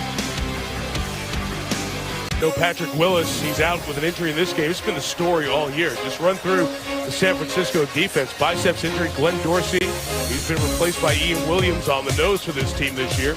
Alden Smith's 9-game suspension. Navarro Bowman's knee injury. So players have had to step up in the middle. And you've seen Scuda and Will Hoyt have an impact tonight. In the secondary, 3 new faces, then one of the returning faces, Jermaine Brock, out with a toe injury. So it's been a lot of new guys stepping in. Buffet, Cox, Culver, and the first-round pick Jimmy Ward playing in that nickelback. Look out here now in left corner. Chris Cook is in the game, Mike, because Jimmy Ward is hurt. They've had to move Parrish Cox, number 20, into the nickel position. You have to credit these assistant coaches on defense for the 49ers. This is a lot to overcome. Lead here by 3. It's Austin Davis, first down throw. That's trouble, almost intercepted. On the deflection by Cox. Cook almost reeled it in. Parrish Cox. He's been a big story in San Francisco. He goes up, he gets another PBU, and Chris Cook has a chance to get his first interception. Cook, the ex-Minnesota Viking, a former second-round pick. Cook has come in here and added some size and playmaking as well. Austin Davis played well early on. He's made some questionable throws here in this third quarter. Backed up, they're throwing it still. This one's on time, on target, right near the first down mark to Brian Quick. Cook pulls him down. Wherever that mark is will determine if it's a first down or not. Nice First job catch for by, Cook. excuse me, Mike. Nice work by St. Louis.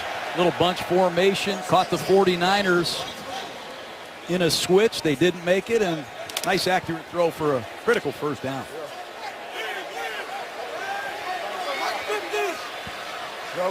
Tavon Austin with a couple of carries in the backfield. Comes around for the fake this time, and Cunningham gets 2 yards. That's a part of so many teams' offense now, that fake with that speedy receiver coming around from behind. We told our receivers, if you're not going to block, can we use you on a fake reverse to slow somebody down? But you try to run right up the middle where Justin Smith is, good luck. Justin Smith. Hard to run the ball in there.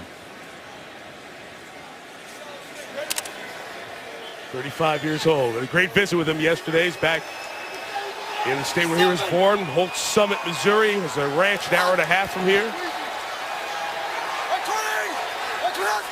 For Missouri Tigers, 2nd and 8. Pressure picked up. Davis throwing. Yeah, it's a terrific job to hang on to it by Kenny Britt. Brought down by Cox.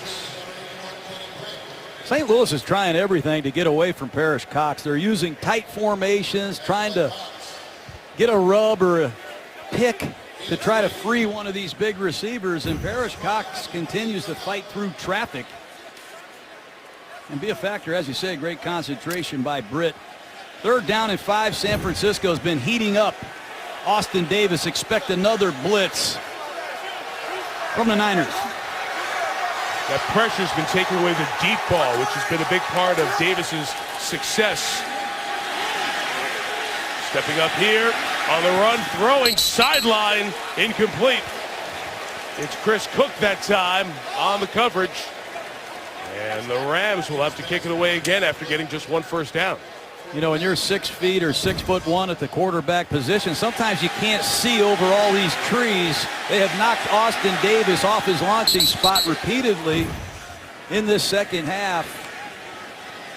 San Francisco has a chance to take a huge advantage here. Eckert kicking again. 4-1 last time. This one's very good. Ellington comes up to catch it at the 20. And he's smothered. Stedman Bailey will get the credit with Darren Bates, but let's give LaMarcus Joyner credit. He's been an outstanding gunner on punts here tonight. No sacks for Robert Quinn at 19 last year. Can they heat him up and get him to Kaepernick? Quinn, along with Chris Long, became the face of all the sacks the Rams had. 3rd in the league last year after the most in the league in 2012. But 1 this year. John, 1? Seems impossible that a team could have 1 sack in almost 19 quarters of football. Amazing, and they've had some one-on-one opportunities tonight. They just haven't won. The 22-yard line, Kaepernick takes over. Quickly gets rid of it to Stevie Johnson. Broke the tackle, and Johnson turns a 3-yard gain into 9. Best you can do as a coach is get your best pass rusher a one-on-one, and Joe Staley's taking it to Robert Quinn. Great hand usage by the veteran left tackle, and he has won repeatedly tonight in these one-on-one situations. Robert Quinn, as you said, not only had 19 sacks, he had some strips, fumbles caused, he even scored a touchdown himself. If St. Louis wants to save this season, Robert Quinn is going to have to be one to do it. Forced 7 fumbles last year.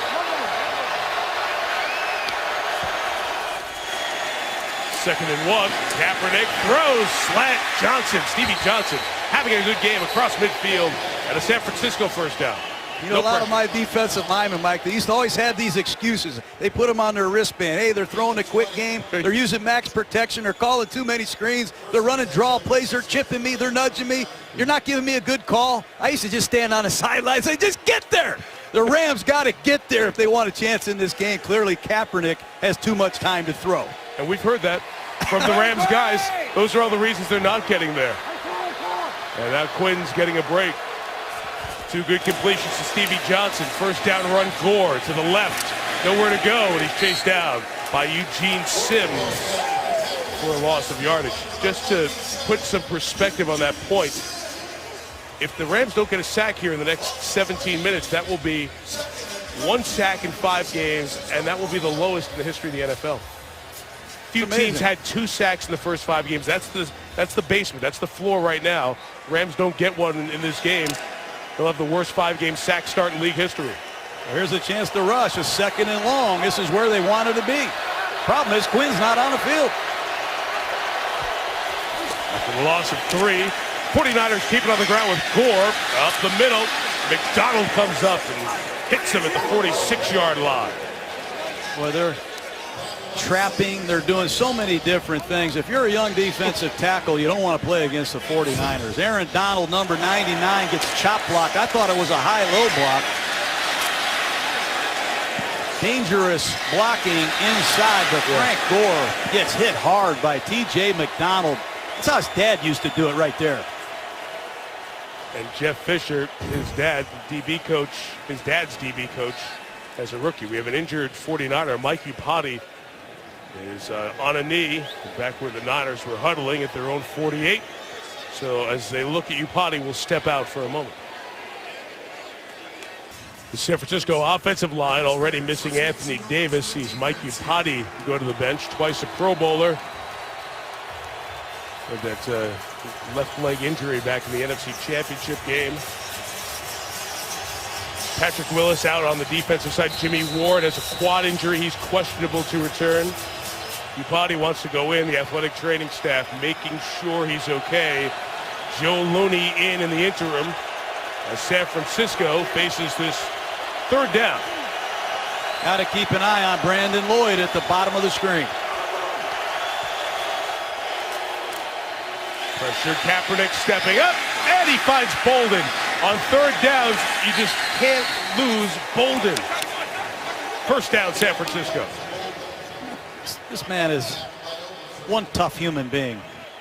You play against Anquan Bolden, you're going to get hit as well. Kaepernick stays alive in the pocket. It's another blitz. Anquan Bolden sits down friendly within the zone. Again, breaking tackles, driving for a 1st down. I like the way you term that. Sits down friendly to his quarterback. Make it easy for him. 7 catches for Bolden tonight. Hyde tries to squirt through that tackle, down at the 32. So inside of a minute.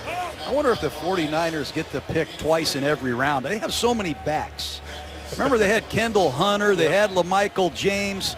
Now they have Carlos Hyde. They still have Marcus Lattimore in the bullpen, but Frank Gore is still the go-to back. But you have to credit the depth on this 49er roster with all the replacement players. Final seconds of this 3rd quarter, and Kaepernick throwing, and it's another touchdown, Crabtree. You got to get this route and put it on a reel. That's an old-fashioned 49er route that John Taylor used to run. We called it Dino. Post, corner, post. And he teaches his 6th-round draft choice a lesson. What a beautiful route by Michael Crabtree. Outside foot is back. He's going to run 5 steps, 3 to the post, 3 to the corner, and then back to the post. And E.J. Gaines says, where did they get that route? Pass protection. Veteran against a rookie, just a matter of time. 2 years ago, I forget where we were talking about a receiver running that route. You pointed out how difficult a route that is to run effectively, to have that speed in and out of each break. And the extra point added makes it 24 unanswered. San Francisco. A lot of character on this football team. You can say whatever you want about that toxic stuff. I'll tell you what this is. This is impressive stuff. Down 14 on the road, 24 unanswered. What a beautiful route. Watch this next-gen stat. Post, corner, post. Cleared out the middle of the field, and Crabtree ran it just like he did in practice. He knows that was one of the best routes he's run in pro football. Look at Lloyd. There's nothing like a veteran receiver that can put together a route combination like that on primetime TV. I love it. And John, we know with receivers, they love to see the ball, especially good receivers. Well, each one of those guys at different points in his career has been a 1,000-yard receiver, as you mentioned, Bolden and Crabtree. and Lloyd and Stevie Johnson during his Buffalo days. And Colin Kaepernick said it. Jim Harbaugh told us yesterday that there has not been selfishness at all. They have really come in and all bought into each other, trying to bring along the rookie Bruce Ellington out of South Carolina as well. And it speaks to the character in this locker room in terms of the football with these players. They've got some great leaders in Bolden and Gore. On the defensive side with Justin Smith and Patrick Willis. And it shows up in the non-stat jealousy that you see from that group. Chance to return. Benny Cunningham will just get it across the 20-yard line. And Chris Borland makes the tackle. Talk about that core, John. When you have in these meeting rooms, running backs, receivers, D linemen, and linebackers, players like this, it gives the young guys who you draft a chance to come along. There's going to be nothing toxic in your locker room if you have Frank Gore, Anquan Bolden, Justin Smith, and Willis. I can assure you that. They handle a lot of problems before they become a problem. San Francisco is blessed to have marquee veteran leadership and players like those four guys. Final play of this third quarter. Trey Mason with the carry. And Mason is stopped just shy of the 30-yard line after 3. 2 touchdowns in the quarter, giving the Niners a 10-point lead. ESPN celebrating 45 years of Monday Night Football. This was a San Francisco team, John Gruden, that in their first 5 games had only scored 1 touchdown in the second half. They scored 2 in that third quarter, erasing a 4-point halftime deficit. San Francisco 24, St. Louis 14 as we begin the fourth quarter.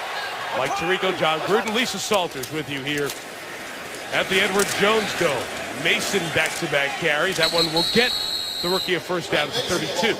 Well, San Francisco's using line stunts. You see the tackle go first, Aaron Lynch goes second, nowhere to go. And then it's a 3-man stunt from a strange alignment.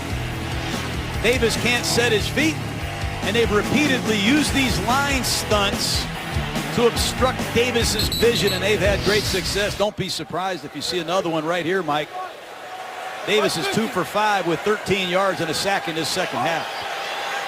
Rams team only 1 first down in that third quarter. Picks up 1 to start the fourth. Davis in trouble. Can't get away, and he's brought down by the blitzing safety, Antoine Bethea, with the sack. Well, Crabtree just took it to a rookie for the 49er offense. This time Antoine Bethea takes it to another rookie. One-on-one pass protection, number 41 Bethea against Trey Mason. I tell you, that's why they call veterans veterans and rookies rookies.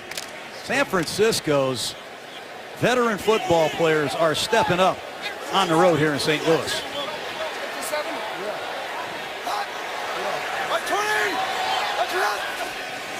Second and 15, Mason's out, Cunningham's the back. Davis is 5 in the pattern, well covered. He kept the play alive, but incomplete. And after all the good performance in the first half, Davis is now struggling against this San Francisco defense. Who is Parrish Cox? How long do you want him to cover Kenny Britt? Austin Davis had all day to throw, Mike. And Cox, who's stepping in here as the nickel corner for Jimmy Ward, has done an outstanding job covering these Ram receivers. He switched his coverage. He saw the ball the entire way, but he's showing a lot of good stuff here tonight for San Francisco. The initial contact was from 36. Dante Johnson, the rookie, 4th-round pick out of North Carolina State. Blitz again. Davis throws complete and dropped, so it'll be incomplete. Garrett Cook didn't have it long enough to do something with it. And after 1 first down, the Rams will again punt. And they've struggled here in this second half. And that's the story of the last 3 games for St. Louis. They can't put together 2 good halves of football. Well, Vic Fangio, the defensive coordinator for San Francisco, also needs a lot of credit. He has blitzed and mixed in stunts and really confused the Rams and changed this game. You keep giving the ball to Kaepernick enough, he's going to hurt you.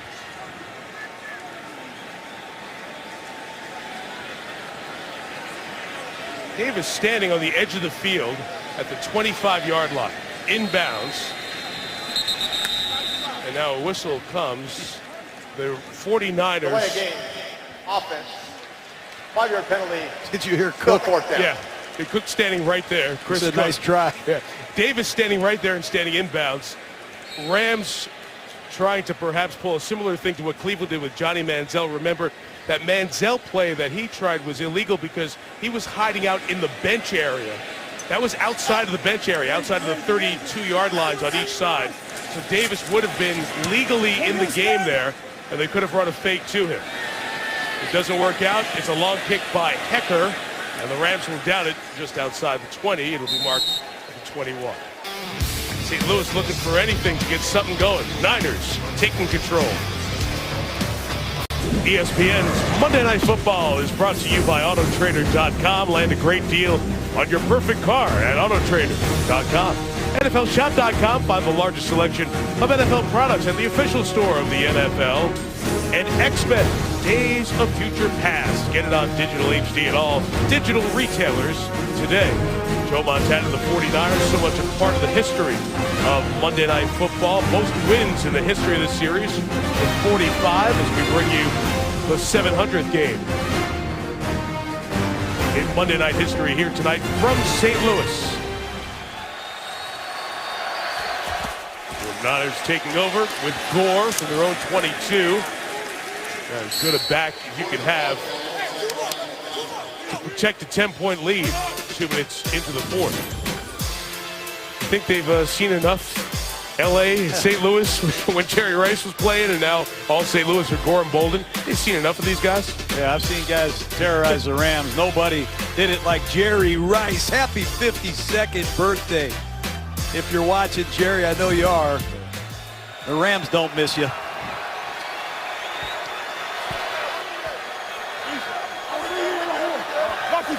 He had a career for some guys who list his games against the Rams.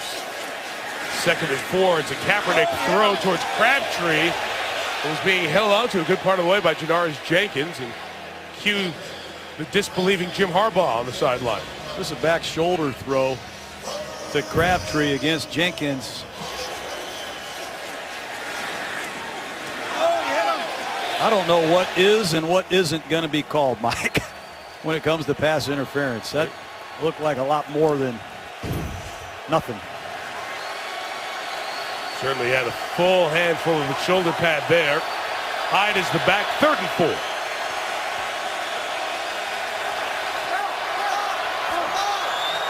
Play clock running down. Get it off in time. And Kaepernick throwing over the top. Incomplete for Stevie Johnson.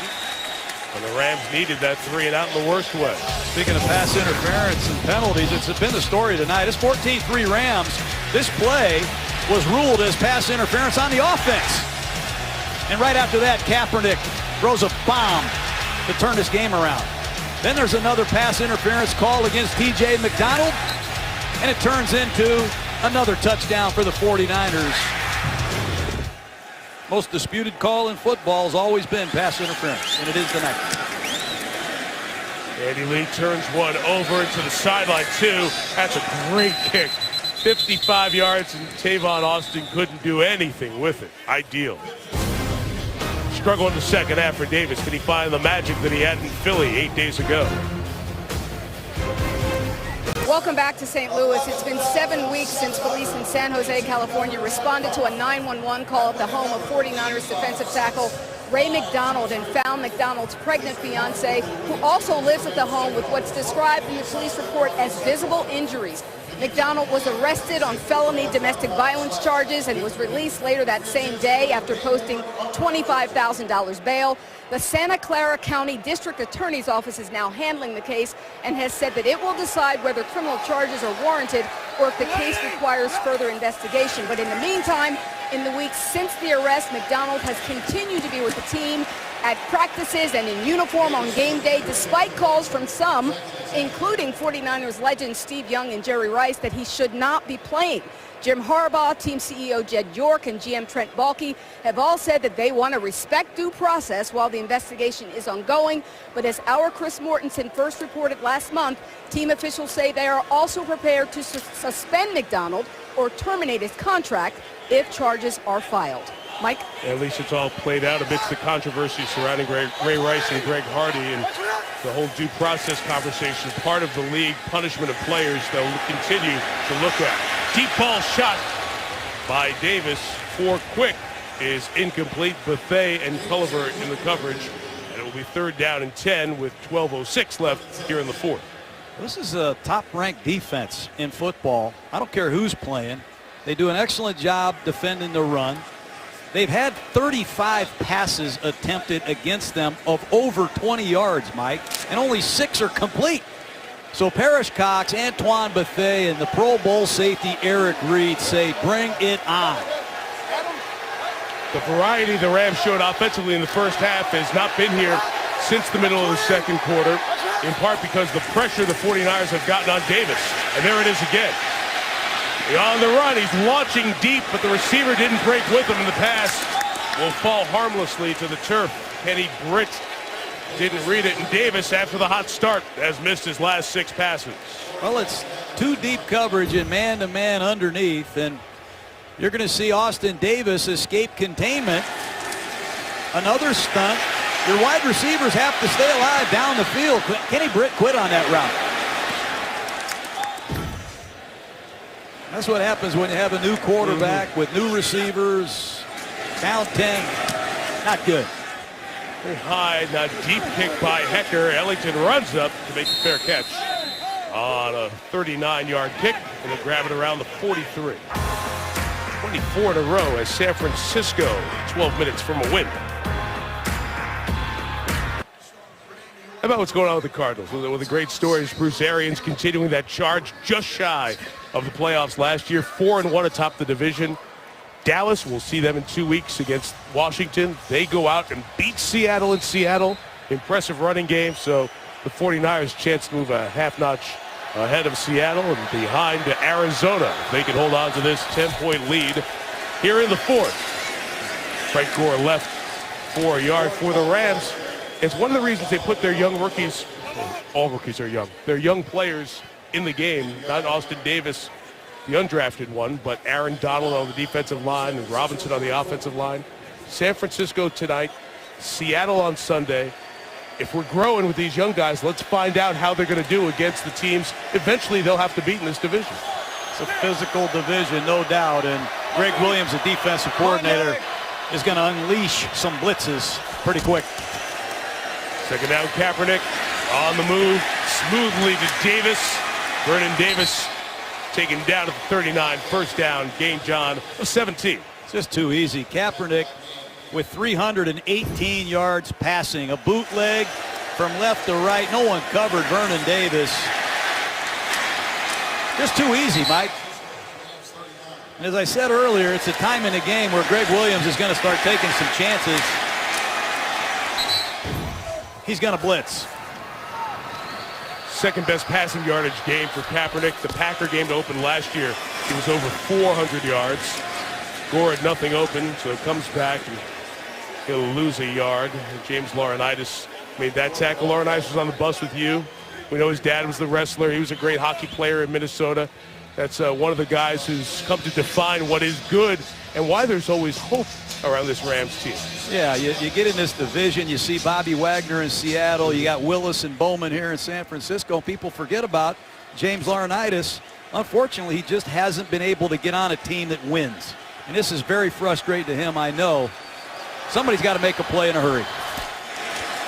2nd and 10. Bruce Miller, the fullback. Sends a little love to the fullback. His 50th career reception, 2nd on the year, moves the chain.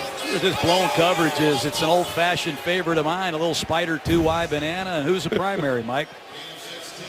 Mike, who's the primary on Spider 2Y banana? Come on, you think I don't live at quarterback camp? In the flats. Bad levels of defense.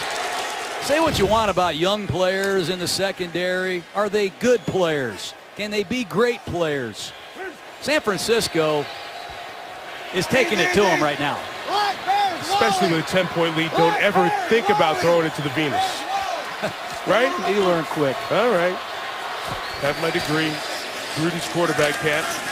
Hyde right. Out of 1 tackle. Inside the 20. And brought down by Brockers at the 18-yard line. Like what we see out of Carlos Hyde, 235 pounds coming at you in the 4th quarter. Two Buckeyes going right after each other. It's an old-fashioned bear defense. They cover the center and both guards, and watch Laurinaitis and Hyde in an old-fashioned hamburger drill. A what? We used to call that a little hamburger drill. Put the running back and the linebacker in the drill and let them both work on one-on-one old-fashioned football. I don't know why we called it hamburger. Hyde. Spinning, turning, he's not down. He put his hand down to brace himself on the ground and kept going. And he's very close to the first down mark and inbounds there as the clock continues to move. 8:15 left. Would you like to have Frank Gore as your mentor? And Carlos Hyde, second round draft choice, has incredible physicality. How about that balance? That would have been an interesting play if he would have scored, because his forearm did come down as he spun around. The hand can keep you alive, forearm no. Not a must stop, but pretty darn close for the Rams. And Kaepernick is going to take it the other way. 15, 10, and out of bounds at first and goal at the 5. What a dual threat he is. Alex Boone does a 360, called this a circle block. Watch number 75 circle out here and lead Colin Kaepernick on a designed keep on the bootleg. Joe Looney pins the edge. Look at Alex Boone trucking along. This is like an Ohio State reunion here, Mike. Got a creative, quarterback-driven rushing attack, and they have one of the most diverse young men I've seen playing quarterback. He has changed this game, the National Football League, with a unique style that's all his own. San Francisco will take a timeout here as they've run it down to 7:21. 10-point advantage, 24-14. We've seen this team, John, 3 years in a row in the NFC Championship game. They're trying to win the Super Bowl that they got to once. These are the teams, almost won a decade, who made it to 3 straight conference championships but did not win the league title. The Rams did it in the 70s out in LA. Remember the Bills teams, famously 4 straight Super Bowls. In the last 3 years, the Patriots and the 49ers, they both hope they can do what the Browns in the 50s and then the Raiders did with Coach Madden in Super Bowl 11. Make it 3 straight years to the conference championship game. Not get there, but then get back and win it all. Those are the only 2 teams to knock on the door, have it slammed in their face, but come back one more time and get the trophy. 3 weeks in a row, they've overcome first half deficits. That's good coaching, good playing. From the 5, it's play action. Kaepernick in trouble. And Hall, he put an ill-advised one up for grabs that was touched first by a lineman, I believe. We have a flag down, backed by the quarterback, and that could be on the Rams. Meantime, we have this conversation going on downfield. Players from both sides. They're calling this on the Rams, Mike. Either a horse collar, as you say, or roughing the passer. Colin Kaepernick got away with one of the worst decisions I've seen him make there. Jim Harbaugh in his normal in-game apoplectic state. Personal foul, horse collar tackle on the defense. Because the quarterback was out of the pocket, he is not allowed to grab the quarterback inside the shoulder pads. That's half the distance to the goal and an automatic first down. Imagine getting the first down on a play like that. Take a look at Hayes, 95. He feels like he's at Kaepernick's name, but once it's inside there, that pull right there gets him. It was an ill-advised throw by Kaepernick. I wasn't sure if an offensive lineman touched it downfield first when they went up to jump for it. Hyde was there. Joe Staley was just trying to knock it down. In any case, it's first and goal San Francisco with 7:12 left. 56, Dylan Farrell has checked in the game as a tight end at the top of the screen. Rookie from New Mexico, the last available offensive lineman, with Upati out for this drive. And Kaepernick again, similar play, escapes again and fires to the end zone, and 2 49er tight ends got in the way. Tight end coach Eric Mangini in their meeting room is going to have McDonald and Davis sit down and talk about, you took mine, I took yours. Well, Vance McDonald is saying, hey, Vernon, you have enough touchdowns. That one was for me. McDonald's coming from left to right. He's the man this ball is intended for, and Vernon Davis shows up. It's not often you see two tight ends wide open. Kaepernick can't believe it. That was Vance McDonald's first career touchdown reception waiting for him. That didn't happen. Second to go. Ooh, look how dangerous of the ball handling with Hyde. He'll only get a yard. That almost hit him off the hip and became a fumble. That was very, very close. Sometimes you put these tailbacks that are used to being 8 yards deep or 7.5 yards deep in an I formation at the fullback position where they're closer, and the ball handling doesn't work out like you desire. They're lucky, as you say, to dodge a bullet. Expect Kaepernick on some kind of play action or bootleg to his right.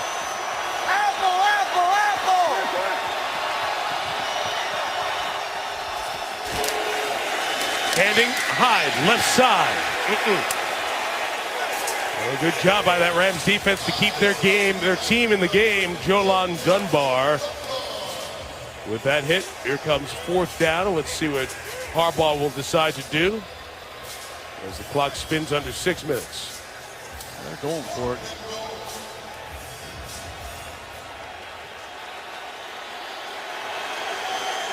Will you take a timeout here late with the play clock? See if they decide to run a play or not.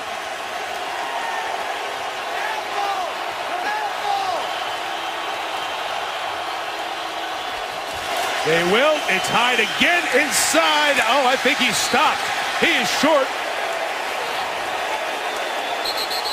And a flag comes down at the end of this. So a flag comes down after the play was whistled and brought to a conclusion. Old-fashioned lead play off the left side, and see the fullback, number 49, Bruce Miller, couldn't navigate to the linebacker, and they're short. Dunbar again, back-to-back plays to Jolon The Dunbar. ruling on the field is that the run was short of the goal. Therefore, after the play, personal foul, unnecessary roughness, defense number 93. That penalty will be enforced after the possession by St. Louis. It'll be first down and 10, half the distance. So Ethan Westbrooks, the free agent out of West Texas A&M, who played well in camp and made the team ahead of Michael Sam with the flag, but it's still Rams ball. Well, that's the longest possible field you could have, 99 yards and a half to go. Here's what happened at the end of the play. First, we've got one Ram, Langford punching at Hyde, didn't hit him. Ogletree throws the football off of the face of the running back. Those weren't called. Then we've got pushing behind the play, and eventually Westbrooks takes the swing of the offensive lineman, Jonathan Martin. That is called. 14 plays in NFL history have been 99 yards. And now they jump off sides. Now it'll be 99 3/4 yards Ball to start. go. Offense. Look where they're going to Number spot this ball. 77. That penalty is half the distance to the goal. Still first down. The 1 millimeter line. Now, Mike, the Rams have been penalized more times for more yardage in 6 consecutive games, and that leads the NFL, but that's what you call backed up. Yes. I say with great comfort, this would be the longest touchdown on a play run from scrimmage in the history of the National Football League. And it will not be. It's just a gain of a yard. John, you pointed out that pass interference penalty that was called incorrectly, in our opinion, against the Rams. The 49ers got the ball back at their own 5, and they hit that big play, the touchdown, down the sidelines of Brandon Lloyd. When that possession started, there was 1:50 left. From that point on, the 49ers have 314 yards. The Rams have 18 yards. Their offense has come to a complete stop. They got to hurry. This time is running out. They got to pick the pace up. From the 2, out of his own end zone, Davis blanketed his Cook, and the pass incomplete. That's Chris Borland, former Wisconsin Badger. He forced 15 fumbles in the Big Ten last year. He's a friend of mine from Kettering, Ohio. They understand how to play underneath pass coverage here, Mike. Willis, Bowman, they hand the torch over to Will Height, Borland. The linebacker coach, Jim Leavitt, must be One heck of a linebacker, Coach. I'll tell you that. Again, Aldon Smith suspended. Bowman out for a long time. Willis injured at the end of the half with a toe injury. Davis yet to complete one in this half. Throwing the deep ball and no chance. Not even close intended for Brian Quick. Chris Culliver back there on the coverage. Another three-man stunt. You know, when you run a go route, are you going to slip them to the outside or are you going to go to the inside? That time, Davis thought Quick was going to the outside. Quick went to the inside. You're backed up on your 1 millimeter line. This is what you call danger punt. The heels of the punter are very near the end line. He's got to be careful there's not a bad snap here, or it's a safety. You'd like to have 15 yards of space. It's 12, so you have to get rid of it quick. Hecker does that with a 53-yarder. Returned by Ellington. And the rookie from South Carolina brings it back to the 43-yard line. I mentioned that play that turned this game around in the second quarter, the touchdown pass. The former Patriot, former Ram, Brandon Lloyd, getting past Janoris Jenkins and covered. And John, it's very rare to see a play that long happen so late. 14 seconds left in the half. They started keeping the official time to go with scores back at the merger point, 1970. It's the first time that we've had a touchdown pass that long, that late in a half, since they've been keeping track of it in 1970. Usually it's a Hail Mary, 50, 55, maybe 60 yards. You don't get beat for an 80-yarder that late in the half. So one of the worst plays I've ever seen in a 2-minute drill, ever. And I'm sure Jeff Fisher, who's been a head coach for 20 years and a former safety himself, will tell you that'll cost me a week's worth of sleep if I'm Jeff Fisher. Up 14-3, you have the 49ers right where you want them at home, and it's hard to get over that, no matter how thick your skin is. A record going back to 1970 when the clock became official in terms of the time remaining for scores. Our coverage from Spider Cam tonight is brought to you by DirecTV. I should point out the man who dug up that incredible stat of the first time we had a touchdown that late with that little time left in the half. Steve Hurt, who works on our stats in the Elias Sports Bureau. Steve has been a part of more Monday Night Football broadcasts than anyone, dating back close to 500. And Steve is with us every week. Marty Aronoff, Mike Black up here in the booth with us. Our great crew. So many of our wonderful people, all proud to be a part of the legacy of Monday nights for 45 seasons. War the carry for one. Quinn the tackle. He and the Rams have been held sackless again here tonight.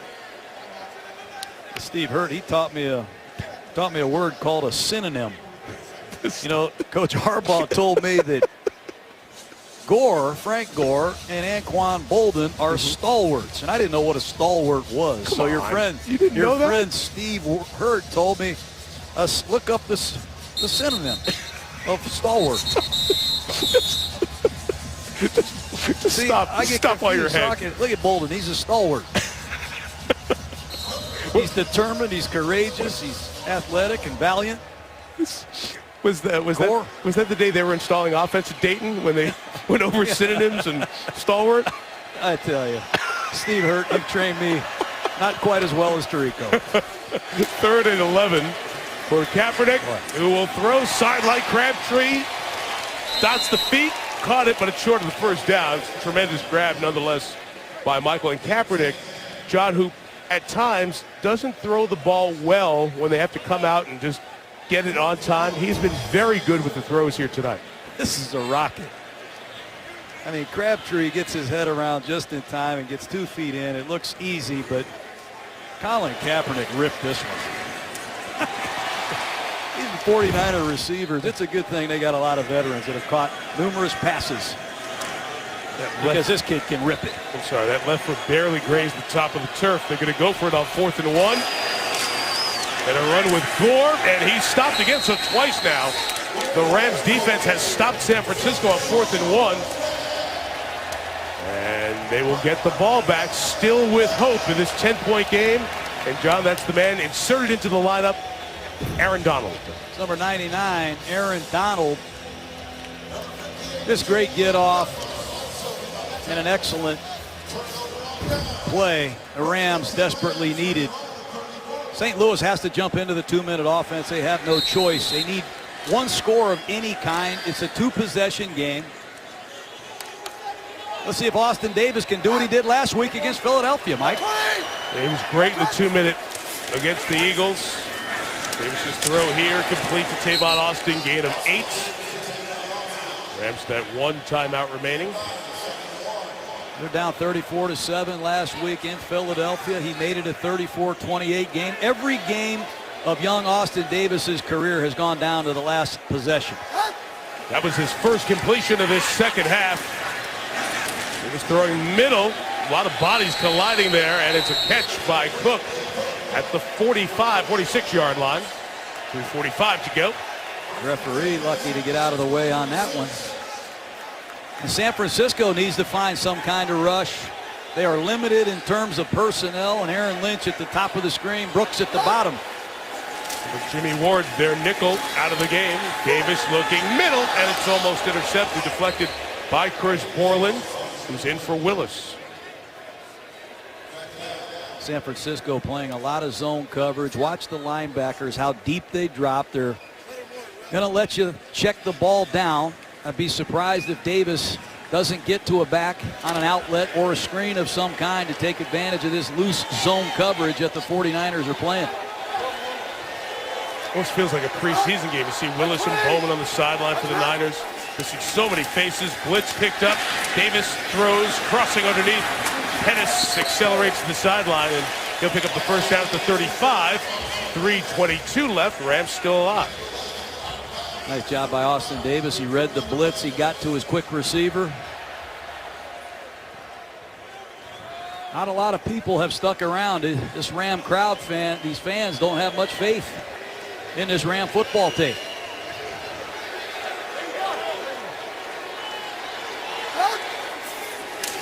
The 35, Davis, incomplete for Cook. Of course, this is such a great baseball town. Has been over the years. All the success of the St. Louis Cardinals, and San Francisco and St. Louis will continue their nightly sports act here. Back to the baseball game 3 of the LCS tomorrow in San Francisco. Series even at a game apiece. Colton Wong hit the walk-off homer late last night to even the series.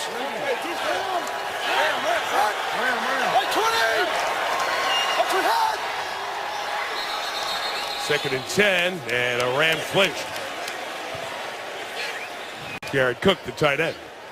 See Ray McDonald checking back in for the 49ers. Justin Smith still on the sidelines.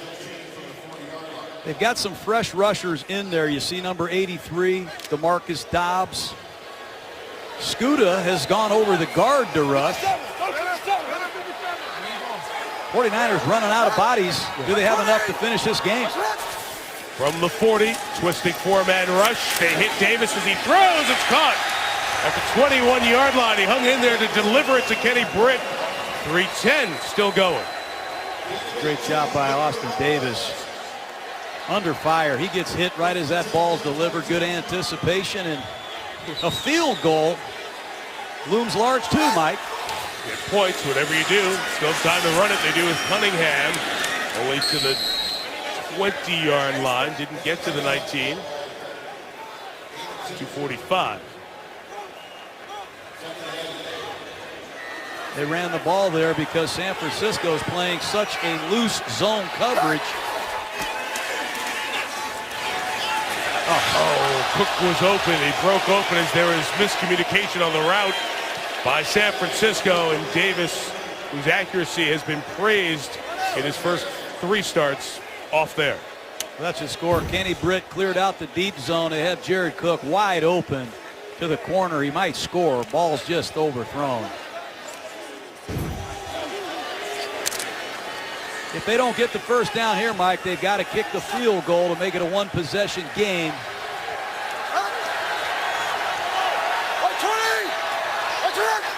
From the 20, pressure picked up. Davis, shot to the end zone, incomplete. Stedman Bailey was trying to break free, but they'll come out with Zerline and a field goal attempt of 38 yards to keep the Rams in the game. Well, it's an all-out blitz, and St. Louis picked it up. Top of the screen, you're going to see Bailey running a post pattern. One-on-one against the corner. I think he's supposed to cross the face of the defender. Yep. When they need it the most, the Rams just don't get their best pattern running at times. And clearly Bailey and Davis are having a conversation on the sideline on that one.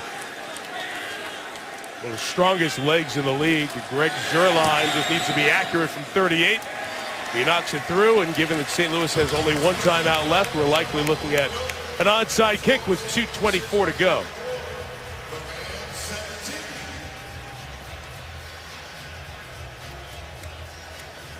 How many different onside kick plays do special teams coaches have up for a week? Because you can go to the edge, use the speed, or try that kick in the middle. How much variety do the guys bring to a game? Well, there's a lot of variety, except I think in this situation, Mike, because of the limited number of bodies that you might have in terms of San Francisco field in this kick. You have so many guys that are new and out, but some teams use two kickers. I've seen a lot of deception. We'll see what the Rams have in store, but San Francisco's got to be really careful here. A lot of these 49er players are replacements for injured starters.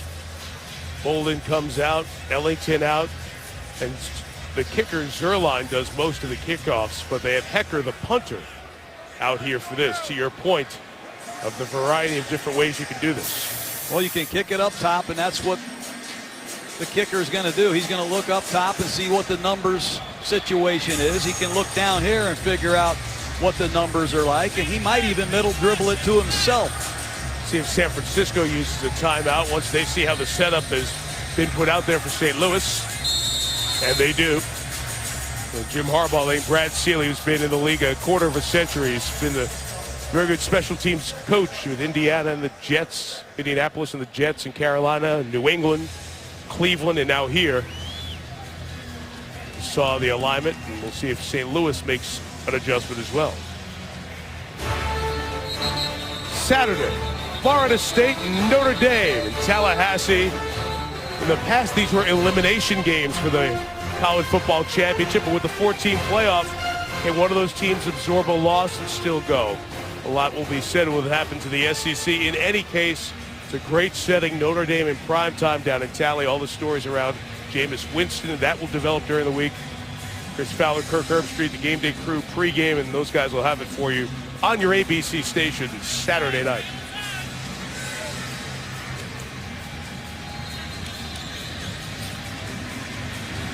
All right, Hecker is set.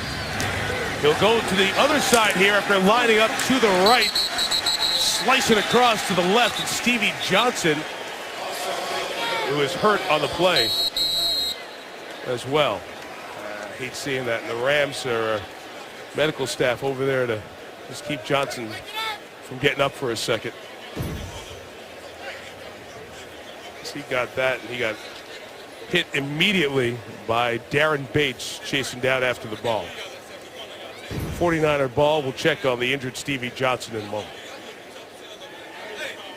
Stevie Johnson walked off the field. He limped off, but he was able to walk off. It looked a little more serious early on as both training staffs are out checking on him. Let's hope that it's not a serious injury to the receiver who came over in that trade from Buffalo. Touchdown catches each of the last 2 weeks. Now, the Rams can stop the Niners and get the ball back with about 1:09 or so if they manage the clock properly, which includes a timeout after first down. A first down by the Niners would end the game. Hyde with the run. Timeout taken, 2:17 left. So the Rams have exhausted their timeouts. They'll be able to stop the clock at the 2-minute warning. And if San Francisco hasn't put a first down on the board, there'll be a third down play to keep the game alive for St. Louis. San Francisco has struggled running the ball lately in some tight situations. They got stuffed on a 4th and 1 on the goal line. They got stuffed again on a short yardage 4th down. Must eliminate penetration. Go to your best run behind your best blockers and protect the football if you're Carlos Hyde. I'm surprised they're going with a young back from Ohio State, not Frank Gore. It's been the last 6 carries. Upati's still out. Looney is in. It's Hyde who is stopped here no gain, and it'll run down to the 2-minute warning, so you'll have third down and about 5, maybe 6, to see if the Rams get the ball back or not. 2-minute warning, 7-point game. 49ers trying to lock down a road win. Sam Moret and Neil Everett here, filling in for Stuart Scott in St. Louis. Coming up, the GMC postgame report. We got reaction and analysis from Trent Dilfer, Steve Young, and Ray Lewis. We have the top 10 plays from the 700 Monday Night Football games. Is that even possible? Videotape tells the truth. We're back after the game. All right, Stan and Neil. We don't have the NFL in L.A., but we bring L.A. to the NFL here with our SportsCenter guys. Of course, that was once the home of the Rams. In the mid-40s to the 90s. A lot of conversation about if the Rams would be the team to move to Los Angeles, if that ever comes up again. Situation here in St. Louis still not locked down. Rams might be able to get out of their lease after this year. Another story for another time. The time here is 2-minute warning. San Francisco by 7. Still Frank Gore on the bench, and John 3rd down and 4. I think they're going to run a toss sweep of some kind. Keep an eye on Anquan Bolden as a blocker. Here he comes to block, like you said. Hyde goes left. He didn't get there. Laurinaitis stood him up, stopped him. And at 1:55, the clock resets. So they'll take this thing down to 1:13 before the punt. It's an old-fashioned weak lead. They're going to try and run an ISO here, but they can't get to James Laurinaitis, the outstanding middle linebacker of the St. Louis Rams. He rejects Carlos Hyde, and Austin Davis is going to have a long way to go, but he's going to have just over a minute to do it. We didn't see Gore those last couple of drives. He's standing on the sideline by the coaches with his helmet. Unsure what his situation is. We'll see if they run it all the way down and take a timeout. We'll just use all the time and then kick with the lead. They'll run all the time out. Take the 5 yards. It's no big deal at this point. And Austin Davis. Game. Offense. 5-yard penalty. 4th down. Who started hot will have a chance to bring them down and perhaps tie the game. And I'm sure he's rehearsed what he's going to call carefully with Brian Schottenheimer. He's talking to Austin Pettis. Pettis had a couple key drops in this situation last week. He'd love a chance to redeem himself. First, the punt operation with Lee. Good snap, great execution. Fair catch called for and made by Tavon Austin. Well, we said they could get it with 109. They got it with 105. And so Austin Davis, who was undrafted out of Southern Miss, and the Rams cut him. He was on Miami's practice squad for a week, and he was the 4th stringer when they played their 3rd preseason game. He's got a couple of starts, 300-yard games, 3 touchdowns. And John, one more time, as he has in every one of his starts, they've got the ball late, and they've got a chance to keep the game going. Chance to tie it on this drive. And Justin Smith, Ahmad Brooks, the 18 pass rushers are back for San Francisco. 91 yards, no timeout, 65 seconds. Going end zone, it's tipped. Benny Cunningham gets it, sprints to the sideline out of bounds. It'll be 2nd and about 4. San Francisco is going to play zone defense. They're going to play very cautious, unlike the Rams did at the end of the first half. They're going to try to force the ball thrown underneath. They're going to try to tackle and keep the clock in play. Davis has to be willing to take some of these underneath checkdowns, but they got to get up and go quick.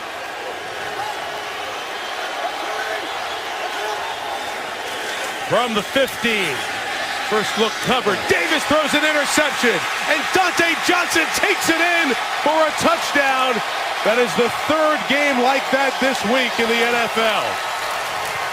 A closing pick 6 to seal a victory.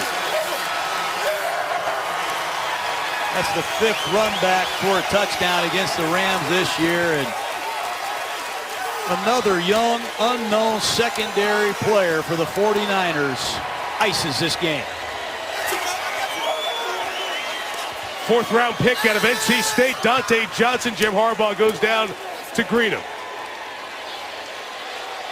After his first NFL touchdown, a 20-yard return Johnson, who played 47 snaps in the opener, only 5 plays week 2, had not been on the field defensively in the last 3 games for San Francisco. But because of the injury to Jimmy Ward, he's on the field. He reads Austin Davis, and he seals the game with a 6. So all these line stunts have bothered Austin Davis. He flushes out of the pocket. He's going to be late down the middle. He never saw 36, Dante Johnson. You play a lot of zone coverage in that situation. You keep your eyes on the quarterback, and he read that the whole way.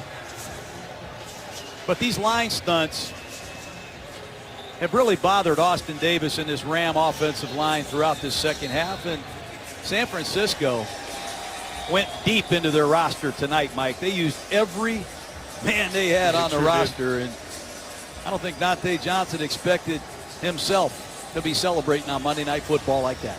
And Austin Davis's story that could have been will not be.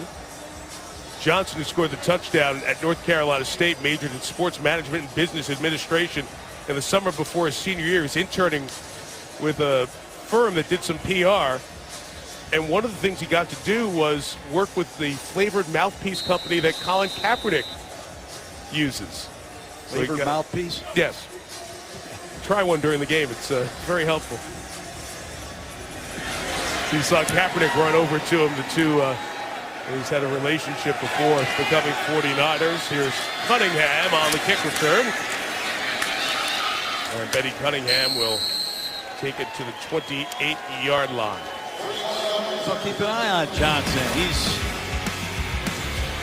going to have the red line on him, and he saw Kenny Britt the whole way. Stole it. Got to credit Trent Baalke, the general manager of these 49ers. He and Jim Harbaugh have worked together and found a lot of contributors at every position. 3 straight wins, 3 straight victories where they've come from behind to start the third quarter. That's impressive. Final 47 seconds here. And Davis will throw to the sideline, and Cook will duck out of bounds. Unless the Rams score, it'll be a double-digit win for the 49ers. The only time they've been down 14, won by double digits in the history of the 49ers, was back in 1986 against Green Bay. They trailed here 14-0 after 1, and since have outscored St. Louis 31-3.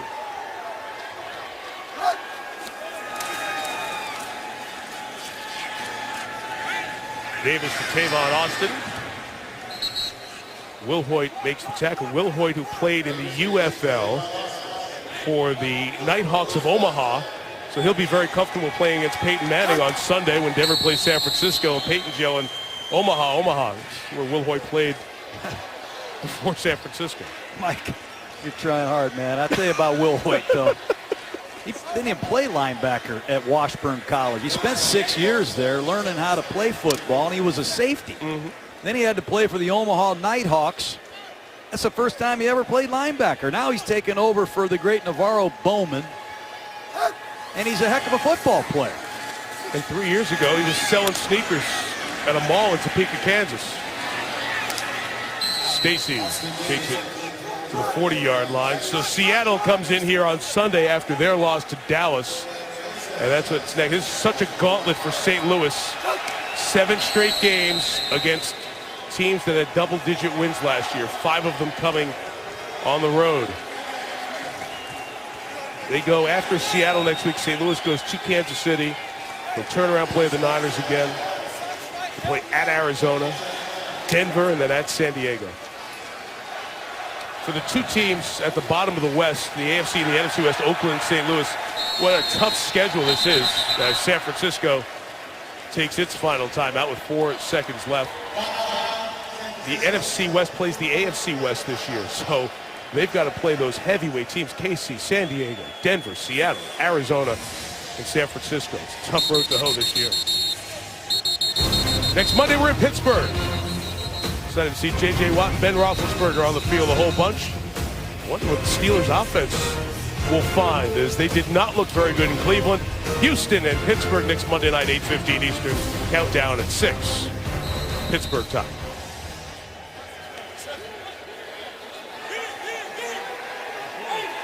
'49er win number 40 for Jim Harbaugh, 4 seconds away. Davis retreats, and it falls incomplete as the game comes to an end.